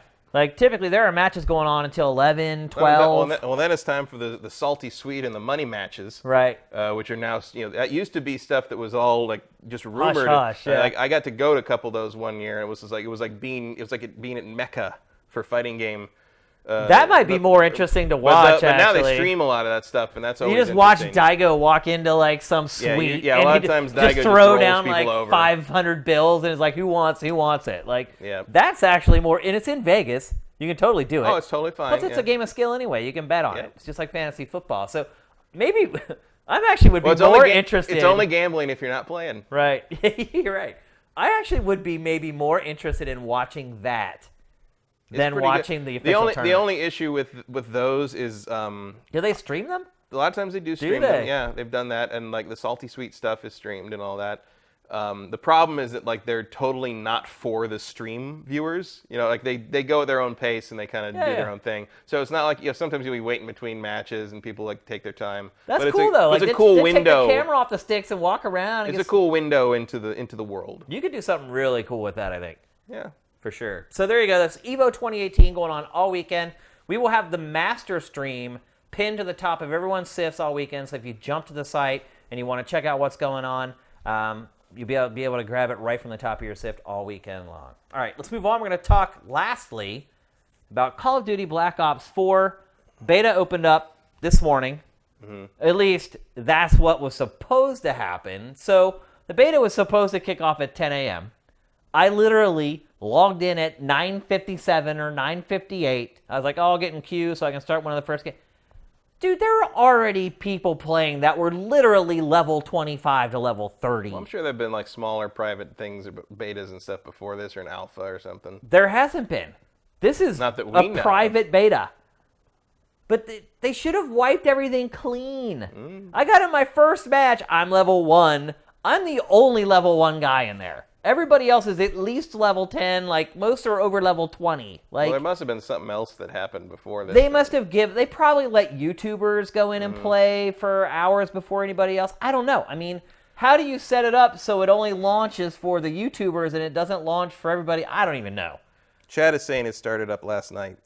It wasn't supposed to start up last night. No, it was supposed to start at 10 a.m. this morning. I wish they had told me that, or I had known that, because it would have made my day so much easier. Because literally, I had to bust butt today to get on it at 10, play it for a couple hours, capture footage while I'm playing, cut it all down, render it all out. Yeah, WolfOx10JC says it opened for him yesterday at 9 p.m. Wow. That would have been nice to know. Vincent was curating IGN playing it on stream last night. Sifters. Sifted was on it, even if you won't. I wasn't. Hook a brother up, man. And my life would have been so much easier today. And consequently, Vincent's day would have been a lot easier today, because typically on Fridays I have to get ready for GameFace all day, and I don't get to help him curate it all. So, wow. Well, that explains it. That's why people, even then, think about it. 12 hours later, these people were already at like level 30. Yeah. They played it all night. When I had a lot of level 1s. So I didn't start playing until closer to 11. Why didn't Activision tell me? But I was playing. What the hell? I was playing with a lot of level 1s, but there was always like a level 10 and a level 25 or something. And the guy, one match, I was like, this level 25 was just. First off, he kept calling me the N-word. Oh, jeez. Which is incorrect. And, yes. And in a number of ways. Extremely wrong. And also, like, it was like this some kid just yelling racial epithets and like screaming at people how don't go that way. Everyone's over here. The way to the point is over here. You got to get to the point through this side. And I'm like, bro, the beta's been live a matter of hours. Yeah. Not everyone has to be pro quite yet. Just dial it back a little bit. It was just like instant toxicity. Most of the voice chat that I had was just people complaining about the lack of traversal. I can't believe I can't wall run. I can't believe I saw so many people like jump at walls and just fall. Yeah. Like people like it's. I mean, I don't think they didn't know. I think it's just they're instinctive. Like they've gotten used to doing that, so they're instinctively trying to do it. I was surprised at how many people were complaining about it, because a lot of people complained about the exosuit and the traversal, and that's why we've seen this return to boots on the ground and all this crap. It definitely felt.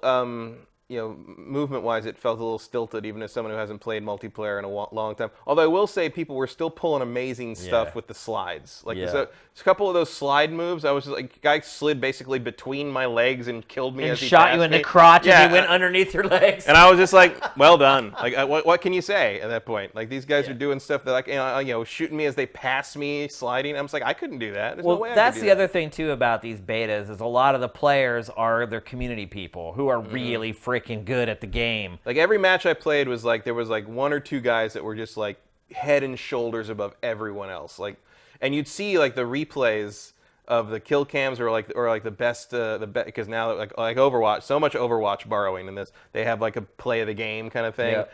And like you see them shoot, and just like all the metal, like 5 medals popping up from their streak and from the bouncer thing and from the kill streak, and it's like ding ding ding ding ding ding ding ding ding ding ding ding ding ding ding. You're like, I think these guys have played before. Yeah. Definitely some good players in there. Although I did hold my own today while I played. I think my KD was around like 1.2 or 1.3 when it was all said and done. I definitely had matches, though, where I got like 2 kills and died. I think I might have gotten times. 1.2 kills. Oh, really? Total. I did not do well in this. Yeah. It was way beyond what I'm used to in terms, because I haven't played Call of Duty multiplayer in 4 or 5 games. And these people have never stopped. Oh, yeah. Never stopped. It's what it must feel like to play against me in Street Fighter. It is, actually. It's the same thing. So I have been playing COD pretty much every year, and I did play about 3 hours today before I stopped and had to kind of handle all the footage that you're seeing right now. But I do have some notes that I took during my time playing it. You're talking about how it's Overwatch-ish. That's very accurate, not just with the kill cam at the end of the game, but the way the classes are set up. Yeah. They've tried to do this before, and just aesthetically with the way Call of Duty is, it's very hard because you can't have like these weird like cartoon characters. But you can see them pushing it as far as they can. They absolutely can. So the character I was playing was called Nomad, and he had a pit bull that you could unleash. What to me seemed a little overpowered. Well, first of all, I only got the pit bull twice the whole time I played it. So you can't see it because the graphic is up there. Maybe take it down just for a second, Sam.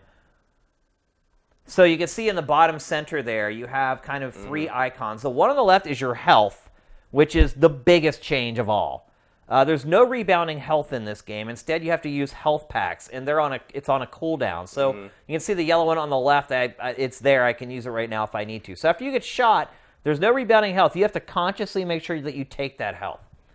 The one on the right, and this character is Nomad. What he has, and I love this new item, is called a web mine. And essentially what you do is kind of like Spider-Man. You splat one wall with the first web, and then splat another wall with the second web, and it creates like a laser tripwire in between. And so you can be very, very sneaky with how you put those wires. And if they run through it, it's pretty much instant kill every time.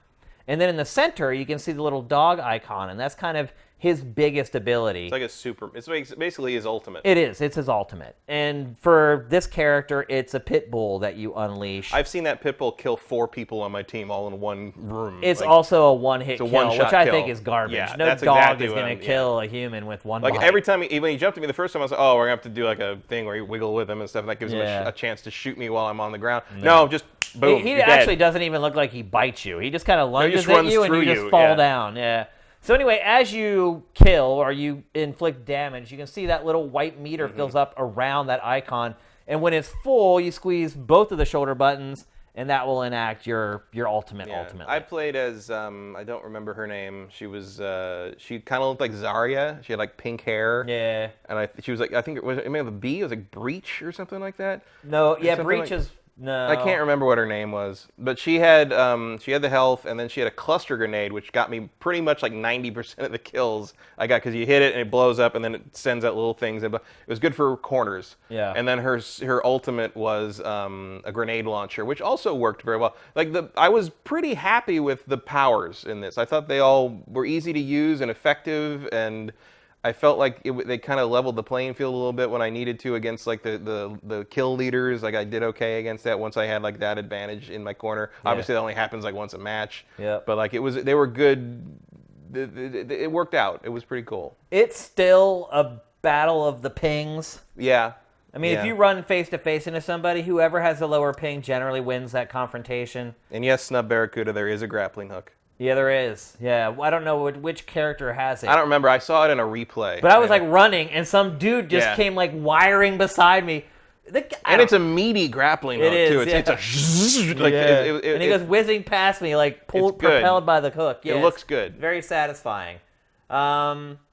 Just some notes that I have. The score streaks. pretty much the same. You get points for everything you do, and then the streaks aren't based upon I got 5 kills. It's I got 550 points. I didn't get to use a lot of it. Well, there's just me trying to take down a score streak right there. I didn't get to use a lot of them. I only got to use like 2 different score streaks because you have to wait till you get to level 5 before you can even customize your character. And then I'm just not so good, honestly, that I can just roll up score streaks like some of the pros are. Yeah, I would never even got close, I don't think. Yeah, I got like my bottom score streak is just a UAV, and I get that almost with every life. But like I never got like the attack helicopter, which is like 1,000 or whatever. I did like that I don't know if this is new to this game or if they've done this previously, but when the attack helicopter was up, your character would glow red if it could see you, if you were in its field of vision. So like you knew if you were undercover or not, which I thought was a nice That is touch. nice, but here's another complaint I have with the score streaks is typically in Call of Duty, they give you an auditory heads up. They'll say gunship in the air. And then they'll give you a little bit of time to get to cover, to get inside a building so the gunship doesn't kill you or whatever. In this one, it was like, missiles incoming, and immediately you're just hit by the missiles. Like, this was obviously a conscious decision by Treyarch. Like, I guess they want people to die to score streaks more than they were. And truth be told, if I think back, I really hardly ever died to score streaks in any Call of Duty for a really long time. And so it did seem like something that you learned to manage pretty quickly. Well, yeah, or you would just get a heads up. It would be like, hey, here comes the gunship. You're like, well, crap, I'm going to run into a building until it goes away, or I'm going to pull out my rocket launcher and shoot it. This one, literally, they were like, Hellstorm missiles incoming. Bam, bam, bam, just dead. Like, there was no heads up whatsoever. So take that for what it's worth. I think it depends on how you like to play the game, whether you're going to like that or not. You can fire while clambering or mantling, which is cool. Like, usually when you're climbing over something, you're just a sitting duck. Not anymore. Like, you can pull out a gun and, like, fire your sidearm while you're climbing over something. So that's a pretty big deal. The audio, did you crank up the audio while you were playing? Yeah, it sounded good. Sounds real good, man. I was playing it. I was capturing it. So I was playing it on my computer speakers. And I do have a little sub, like, for my computer or whatever. But, wow, the audio in this game sounds incredible. Like, just the hit marker sound effects, you know what the hit markers are when you get the little X's for every bullet that lands? Like, I could feel every hit marker in my chest from my PC sound system. So the audio in this, I was really impressed with it. I mean, it was so impressive that I noticed it and decided I should bring it up. Map design. No choke points, which I think some people love. I like choke points in shooters. I like these places where at least a few people from each team are together and kind of firing back and forth. In the maps that I've played in this so far, there's none of that. There was one in, I can't remember the name of the map, but basically I was playing the capture stuff, because they've got the 2 Overwatch modes now where you capture the 2 points and then the moving points. Yeah. So I was playing it, and it was a map with like the point A, I think, was in a church, like a burned out church. And every single round, it came down to a massive firefight between both teams at that church.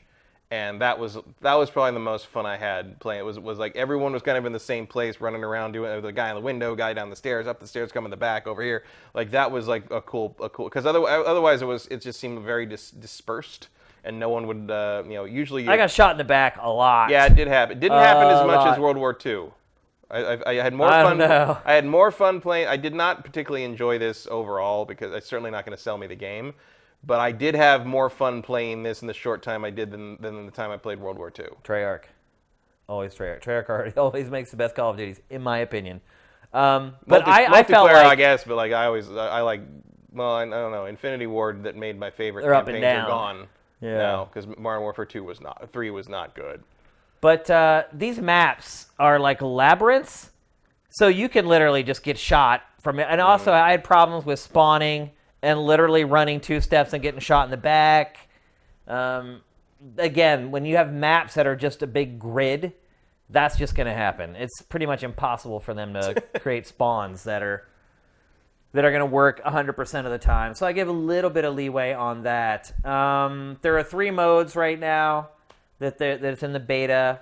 A variant of Team Deathmatch, but still it's really Team Deathmatch. Control, and then a capture mosh pit. And the capture mosh pit is just like it cycles through all the different capture modes. And as you mentioned, there's basically a ripoff of Overwatch in there, which is a moving point that you have to attack or defend. I think it's even called Payload. Is it? Yeah. I had connection issues. I got dropped out of like 4 or 5 games. It is a beta, but I've been in every Call of Duty beta ever, and I've never seen connection issues. That makes me a little nervous. I didn't have connection issues, but I did run into things where, like, clearly what was happening on my screen wasn't the kill cam wasn't what I saw. Yeah. Or I get like 5 or 6 hits on a guy, and then I just fall over dead, and he wouldn't be hurt. Yeah. Again, that's the ping battle I was talking about. Yeah, but I mean, my ping is real low. I mean, I got really fast internet here, and wired connection to the PS4 and everything. Maybe compensating. Might be compensating somehow. I don't know. Like, I don't take it seriously enough to. That is the problem. Really sometimes they try to fix it, and it makes it worse for most people. Trying to make it fair. I mean, my reaction to getting killed in multiplayer shooters tends to be pretty much be like, well, okay, respawn. I don't like react to it very much because I just don't care that much. Whereas if like a fighting game, I will get very angry. It all matters what you care about, I guess. Here's something that I noticed that is a big deal that most people may not notice is the time in between each match is way longer than usual Call of Duty games. Like for really long. Yeah. Like I was surprised. That to me, they're gonna have to fix it because that is people don't realize that is one of the most important elements of Call of Duty. Yeah, well, is how quickly you get in and out. Well, of especially in this battle royale world. Yep. Where the whole point is you're just going. And you just go to the next battle royale when you die. Like we would have like all 10 players in, and we still got like 75 seconds on the countdown clock. And I'm like, if you need to modify your character that badly, back out of the lobby. Yep. Here's something else I noticed. How well it uses the speaker on the PS4 controller. Did you notice that? Yeah. Like, I think don't that is remember an what it said, but I did underutilized- notice it. Yeah. That is an underutilized feature of the PlayStation 4, in my opinion. I feel like developers should make way better use of it than they do, and this game does. Like, you get a headshot, you hear a ding from the speaker on the controller. When you get a kill, shades of Killzone. Yeah, actually, you're right. And when you get a kill and you see those little medals pop up, like that, that fires was out sound effects. Like I was shocked at how interactive and how cool it was, which is something I never even noticed in most games. So I really like that. Wild cards return. We were showing you earlier your create a character, your character loadout options. Wild cards return, which are basically extra perks that you can add on top of the perks that you have already. Yeah, and I think those are the notes that I took. But I would say overall, I enjoyed it. I actually had a lot of fun with this game today. I did not do great. I did not do bad, considering people have been playing all night, and I just jumped in. I was pretty happy to finish above a 1 KD.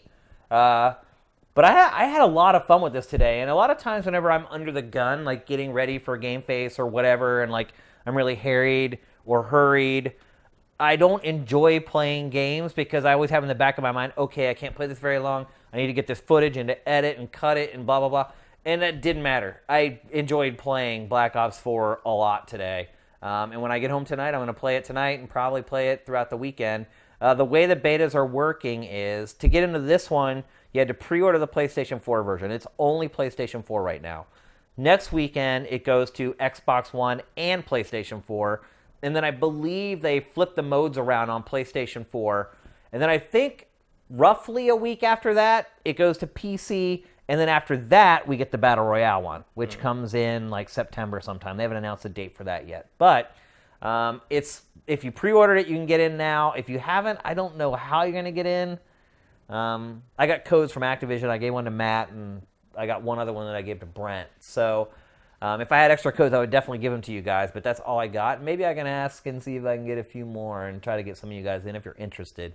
And if you are, send me a DM on Sifted. Just go at Shane in your messages and let me know that you'd like a code. And if I get one, the first people who message me on the site will be the first people who get them. So, and I'll be on all weekend playing if you guys want to jump in and play. In fact, somebody today, I always have my notifications turned off because when I'm capturing footage, I don't want like stuff popping up. And I feel bad because a lot of times when I get done playing, I'll see that people have like asked to play or whatever. And that happened today with Black Ops 4. I apologize. I saw messages from several of you guys wanting to play with me, and I absolutely want to play with you guys. But I have all those notifications turned off. They don't come up on my screen while I'm playing, so I didn't know until it was over. So I'll try to remember to turn on notifications for this weekend, but if I don't, at the very least, I'll be sure to check them, and then maybe the next time when I play, I'll send you an invite and we can get on and play together. So I'm having fun with it. Matt, you really didn't enjoy it? It's the same thing to Yeah. me. It's not. It is. I just haven't played COD for like 8 months or whatever, so I'm still back in like the honeymoon phase. Well, I haven't played it for like 8 years. So Yeah. It honestly doesn't feel that much different, other than taking away some of the traversal stuff. And it's just like without a campaign, like I got no. Yeah. Got no Will you jump in reason. and play Battle Royale? Here's the other Yeah, thing I do too. want to try the Battle Royale just to see how it is. Remove it from your hard Right. drive, because every time they'll just update it and you can stay in the beta as they roll out the new stuff. So Yeah, I do want to try the Battle Royale. I'm interested in how that comes out. yeah. But, They showed the first footage of Battle Royale this week. Did you see it? No. Just like a little 15, 20-second snippet. It looks like there's a lot of vehicles in Battle Royale. Like they show like one guy on like an ATV, and then a helicopter's like attacking him. So we had heard rumors that it was like one vehicle per map or whatever. That does not appear to be the case. Was the helicopter player? It appeared to flown, be. or is Yeah. it? Are there skill streaks? Honestly, there's really no way to know. Are there score streaks in That would be weird. Battle Royale? That would be weird. Yeah, But it would make it Call of Duty, wouldn't it? It would. Imagine racking up all those kills with just a helicopter Just flying one, around, yeah. and you're just hiding behind a bed. So anyway, I had a very good first experience with Call of Duty. We'll see as that wears on across the weekend. I'm in the honeymoon period right now. I've only played a few hours of it. Maybe after I'm about 8 hours deep and I start dealing with more of the community and playing against much better players, I may have a different story to tell. But for right now, I'm actually enjoying it. So it's time now for our trailer of the week. It's not a trailer for a video game, though. It is a trailer for the second season of Castlevania on Netflix. Have you seen this yet? I saw the trailer. Yeah. Yeah. When does it... Oh, it launches October, right? Yeah, it's near Halloween. I think at the end of the Fitting. trailer it shows you. So we've talked about the show before. We both felt like it got off to a really good start and kind of faded off towards the end. Hopefully, season 2. Yeah. Well, I mean, again, I go back to it all the time. The first season of this was all Act 1. Yeah. It was just that's why It's all set up. That's why it's unsatisfying. It was first episode was pretty good. It's backstory for why Dracula is the way he is. Yeah. And then they spend 3 episodes of Trevor being like, I just want to drink and not be a hero. Yeah. I just want to drink and not be a hero. I don't want to be a hero. Get on with it. Now he's a hero. And then at the very end of the season, they finally everybody got together and they're like, oh, we better go kill Dracula. To be continued. Screw you. What do you think, What do you think I'm here to see? Yeah. I'm not here to see a bunch of, Mopey, hemming and hawing, whining. and it was dumb. Yeah. Well, hopefully So- season 2 is better. And here's the first look at it.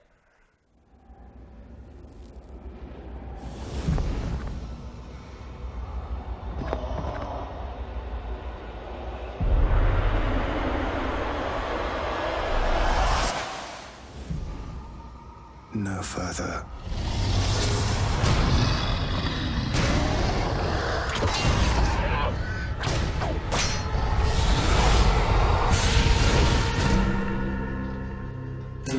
My generals, in killing my wife, humanity has proven to me that they don't deserve the earth. We will scour them off the land. My father, he's gone mad. And now he's going to destroy the world. Human scheme and betray. They all must die. Imagine it. A world without humans. Under endless night. My God. Dracula has to be destroyed. We can't fail.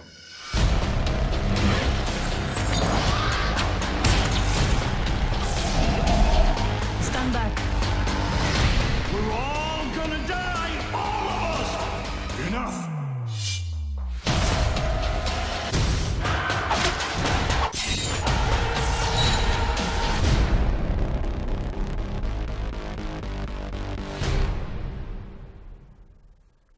There it is, October 26th.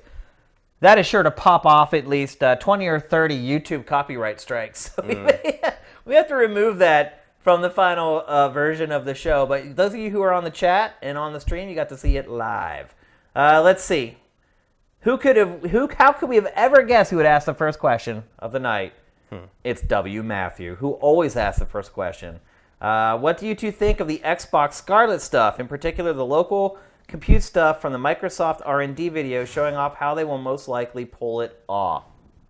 It's an interesting idea. Basically, they've got the game doesn't stream entirely. It like kind of locally computes immediately stuff, and then like sort of as you move through the game, different parts get installed temporarily on your hardware, and that's how it plays it. So like you ostensibly you lose the lag problem because you're still playing it locally. Basically. It's just slightly. My question. That's cool. That's a cool way to solve the problem. Seems really complicated. That's going to require one hell of a stable connection that I don't think the majority of the country has access to. Yeah. So, nice. It won't be the one I buy. Yeah, I'll still buy the disc-based version. I like. I'd rather just download the whole thing. Yeah. It's just not an issue for me. Yeah. I don't need to stream stuff. I like that they're trying to find smart workarounds, smart ways to make it work, but I mean, it's great for the people. I feel like they're just grasping at straws right now. Like, I feel like it's a solution in search of a problem. yeah, that's a good way to put it. Let's see. J. Reed Vic 7 bought the Life is Strange Complete Season and the Ultimate Xbox sale. Don't remember the GameFace when you guys talked about it. What was your perspectives on it? Worth playing? Good or great game? Good game. Not great. I thought it was almost great. Close. Up there. We're definitely worth playing. Yeah, I think the last episode is a little disappointing for various reasons. Yeah. But you can't really explain why without spoiling. But overall, absolutely worth playing. And Oh, yeah. one of the best entries in its kind of permutation of the genre in quite some time. I'll tell you this, it's way better than the last 3 seasons of The Walking Dead. True. Absolutely. And it's better than everything but the first season of The Walking Dead, in my opinion. It's probably the best adventure game I've played since the first season of Walking Dead, I would say. Other than going back and playing old point and clicks. What else? Hey Shane, any update on any new merch coming to the store? I asked a couple months ago and you said to stay tuned for future updates. Yes, I've been thinking about new merch for quite a while. We almost sold all the shirts the first run. At this point, I think we have like 30 mediums and like 10 smalls left.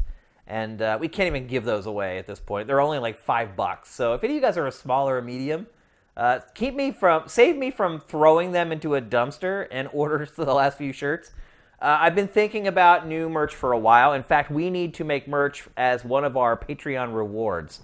So I need to make at least one design for Patreon rewards, and then I want to make one other design just for anyone. The problem is coming up with the designs. The designs before I basically created myself. One was just a logo, so that was easy. But then like the new Sifted logo that we use is something that I actually created. But I want to make something that actually has a piece of art on the front of the shirt instead of just our logo. The logo would then probably be on the back or something. But I want to make it like something fun.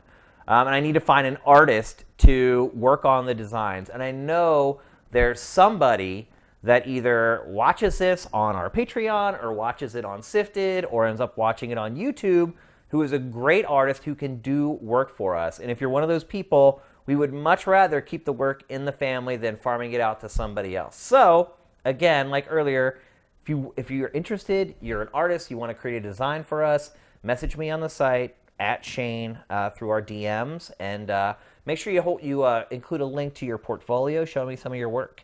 And I would love, love, love to have a fellow sifter create the art for our next round of shirts. So there you go. Damp Towel Man, do you think some games fail because they're too different? Could Onrush have done better if it had a traditional racing mode? Well, I think if you actually look at the games like that we talked about, yeah, I mean, most of those games are a little different and a little weird. Yeah, and it can be hard to convince someone to take a fairly expensive dive into something they aren't sure about. Yeah. I think Onrush was doomed one way or the other. Like I think it's just that that genre is having a lot of trouble getting any kind of traction, no pun intended. Yeah. I don't think Onrush being more typical or normal would have helped it at all. I think whatever success it's had because some people have picked up on the fact that it is different. I think if it were just a rip-off of Forza Horizon or whatever, I think it would have done even worse, to be honest with you. Because everyone knows another Forza Horizon is coming in a couple months, and you know what you're getting with that franchise. You're going to get one of the best racing games on the market. So, marketing. That's the hard part about marketing is when you have something that is different or unique. How do you? We've had to do it. So we find a game that we like, and we're trying to convince maybe one of our more casual friends to buy it. You've been there. I've been there. It's tough when you're standing there and you're trying to convince that person for why they should spend $60 on something that they think is risky. Mm-hmm.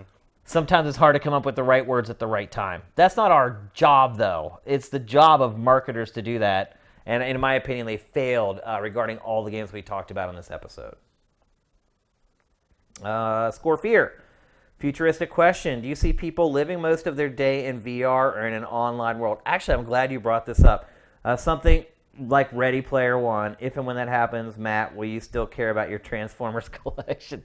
I just watched, by the way, perfect timing. I just watched Ready Player One last night for the first time in 3D. I rented it on DirecTV in 3D. The movie is really bad in some ways, but I will say this, it was awesome to watch in 3D. It is the first movie I've watched in forever where I was like, oh my God, I'm so glad I watched this in 3D. It's also nice to dust off my 3D glasses and use the 3D on my TV for the first time in forever. The last movie I watched was Blade Runner in 3D. And I watched it, and because of the 3D, I remained entertained throughout the movie. But man, there's some really stupid stuff in that movie. Well, have you watched it? Ready Player One? Yeah. No. Oh, you haven't watched it? I will not probably. There's so many leaps of logic and just stupid stuff. I've read enough about.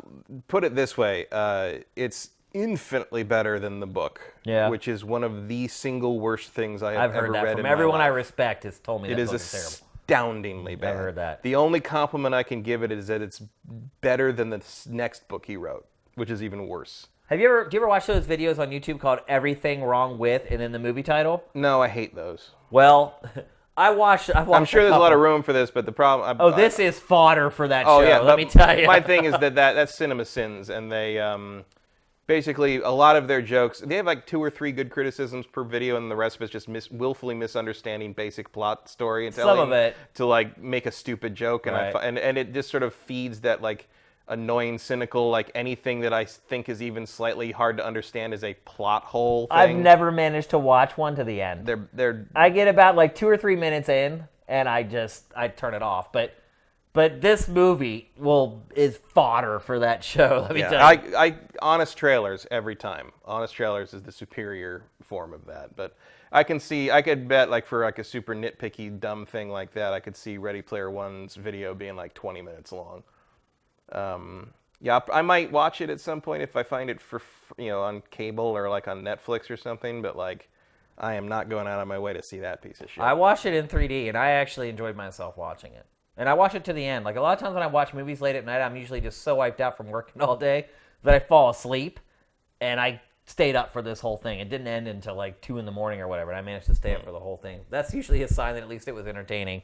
But not a great film. Anyway, to his question, do we ever see people living there? And I'll tell you one thing. Watching that movie made me realize that I never want to live in that existence.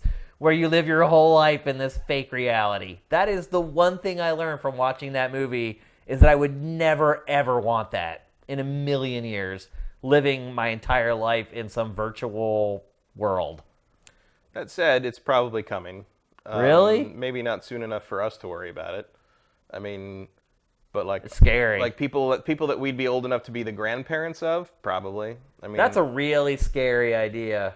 Well, and then you get into like the political and socioeconomic ramifications of like, well, I mean, the movie touches on that where everybody lives in fucking horrible trailers that are stacked up in the middle of slums, and like the only way to go anywhere that's even slightly entertaining or positive is to use the VR thing. Yeah. But yes, I would still care about my Transformers because you can touch them. That's right. That's the whole point. Well, I think that was the point of the movie, though, is that like these people had lost touch with anything they could touch.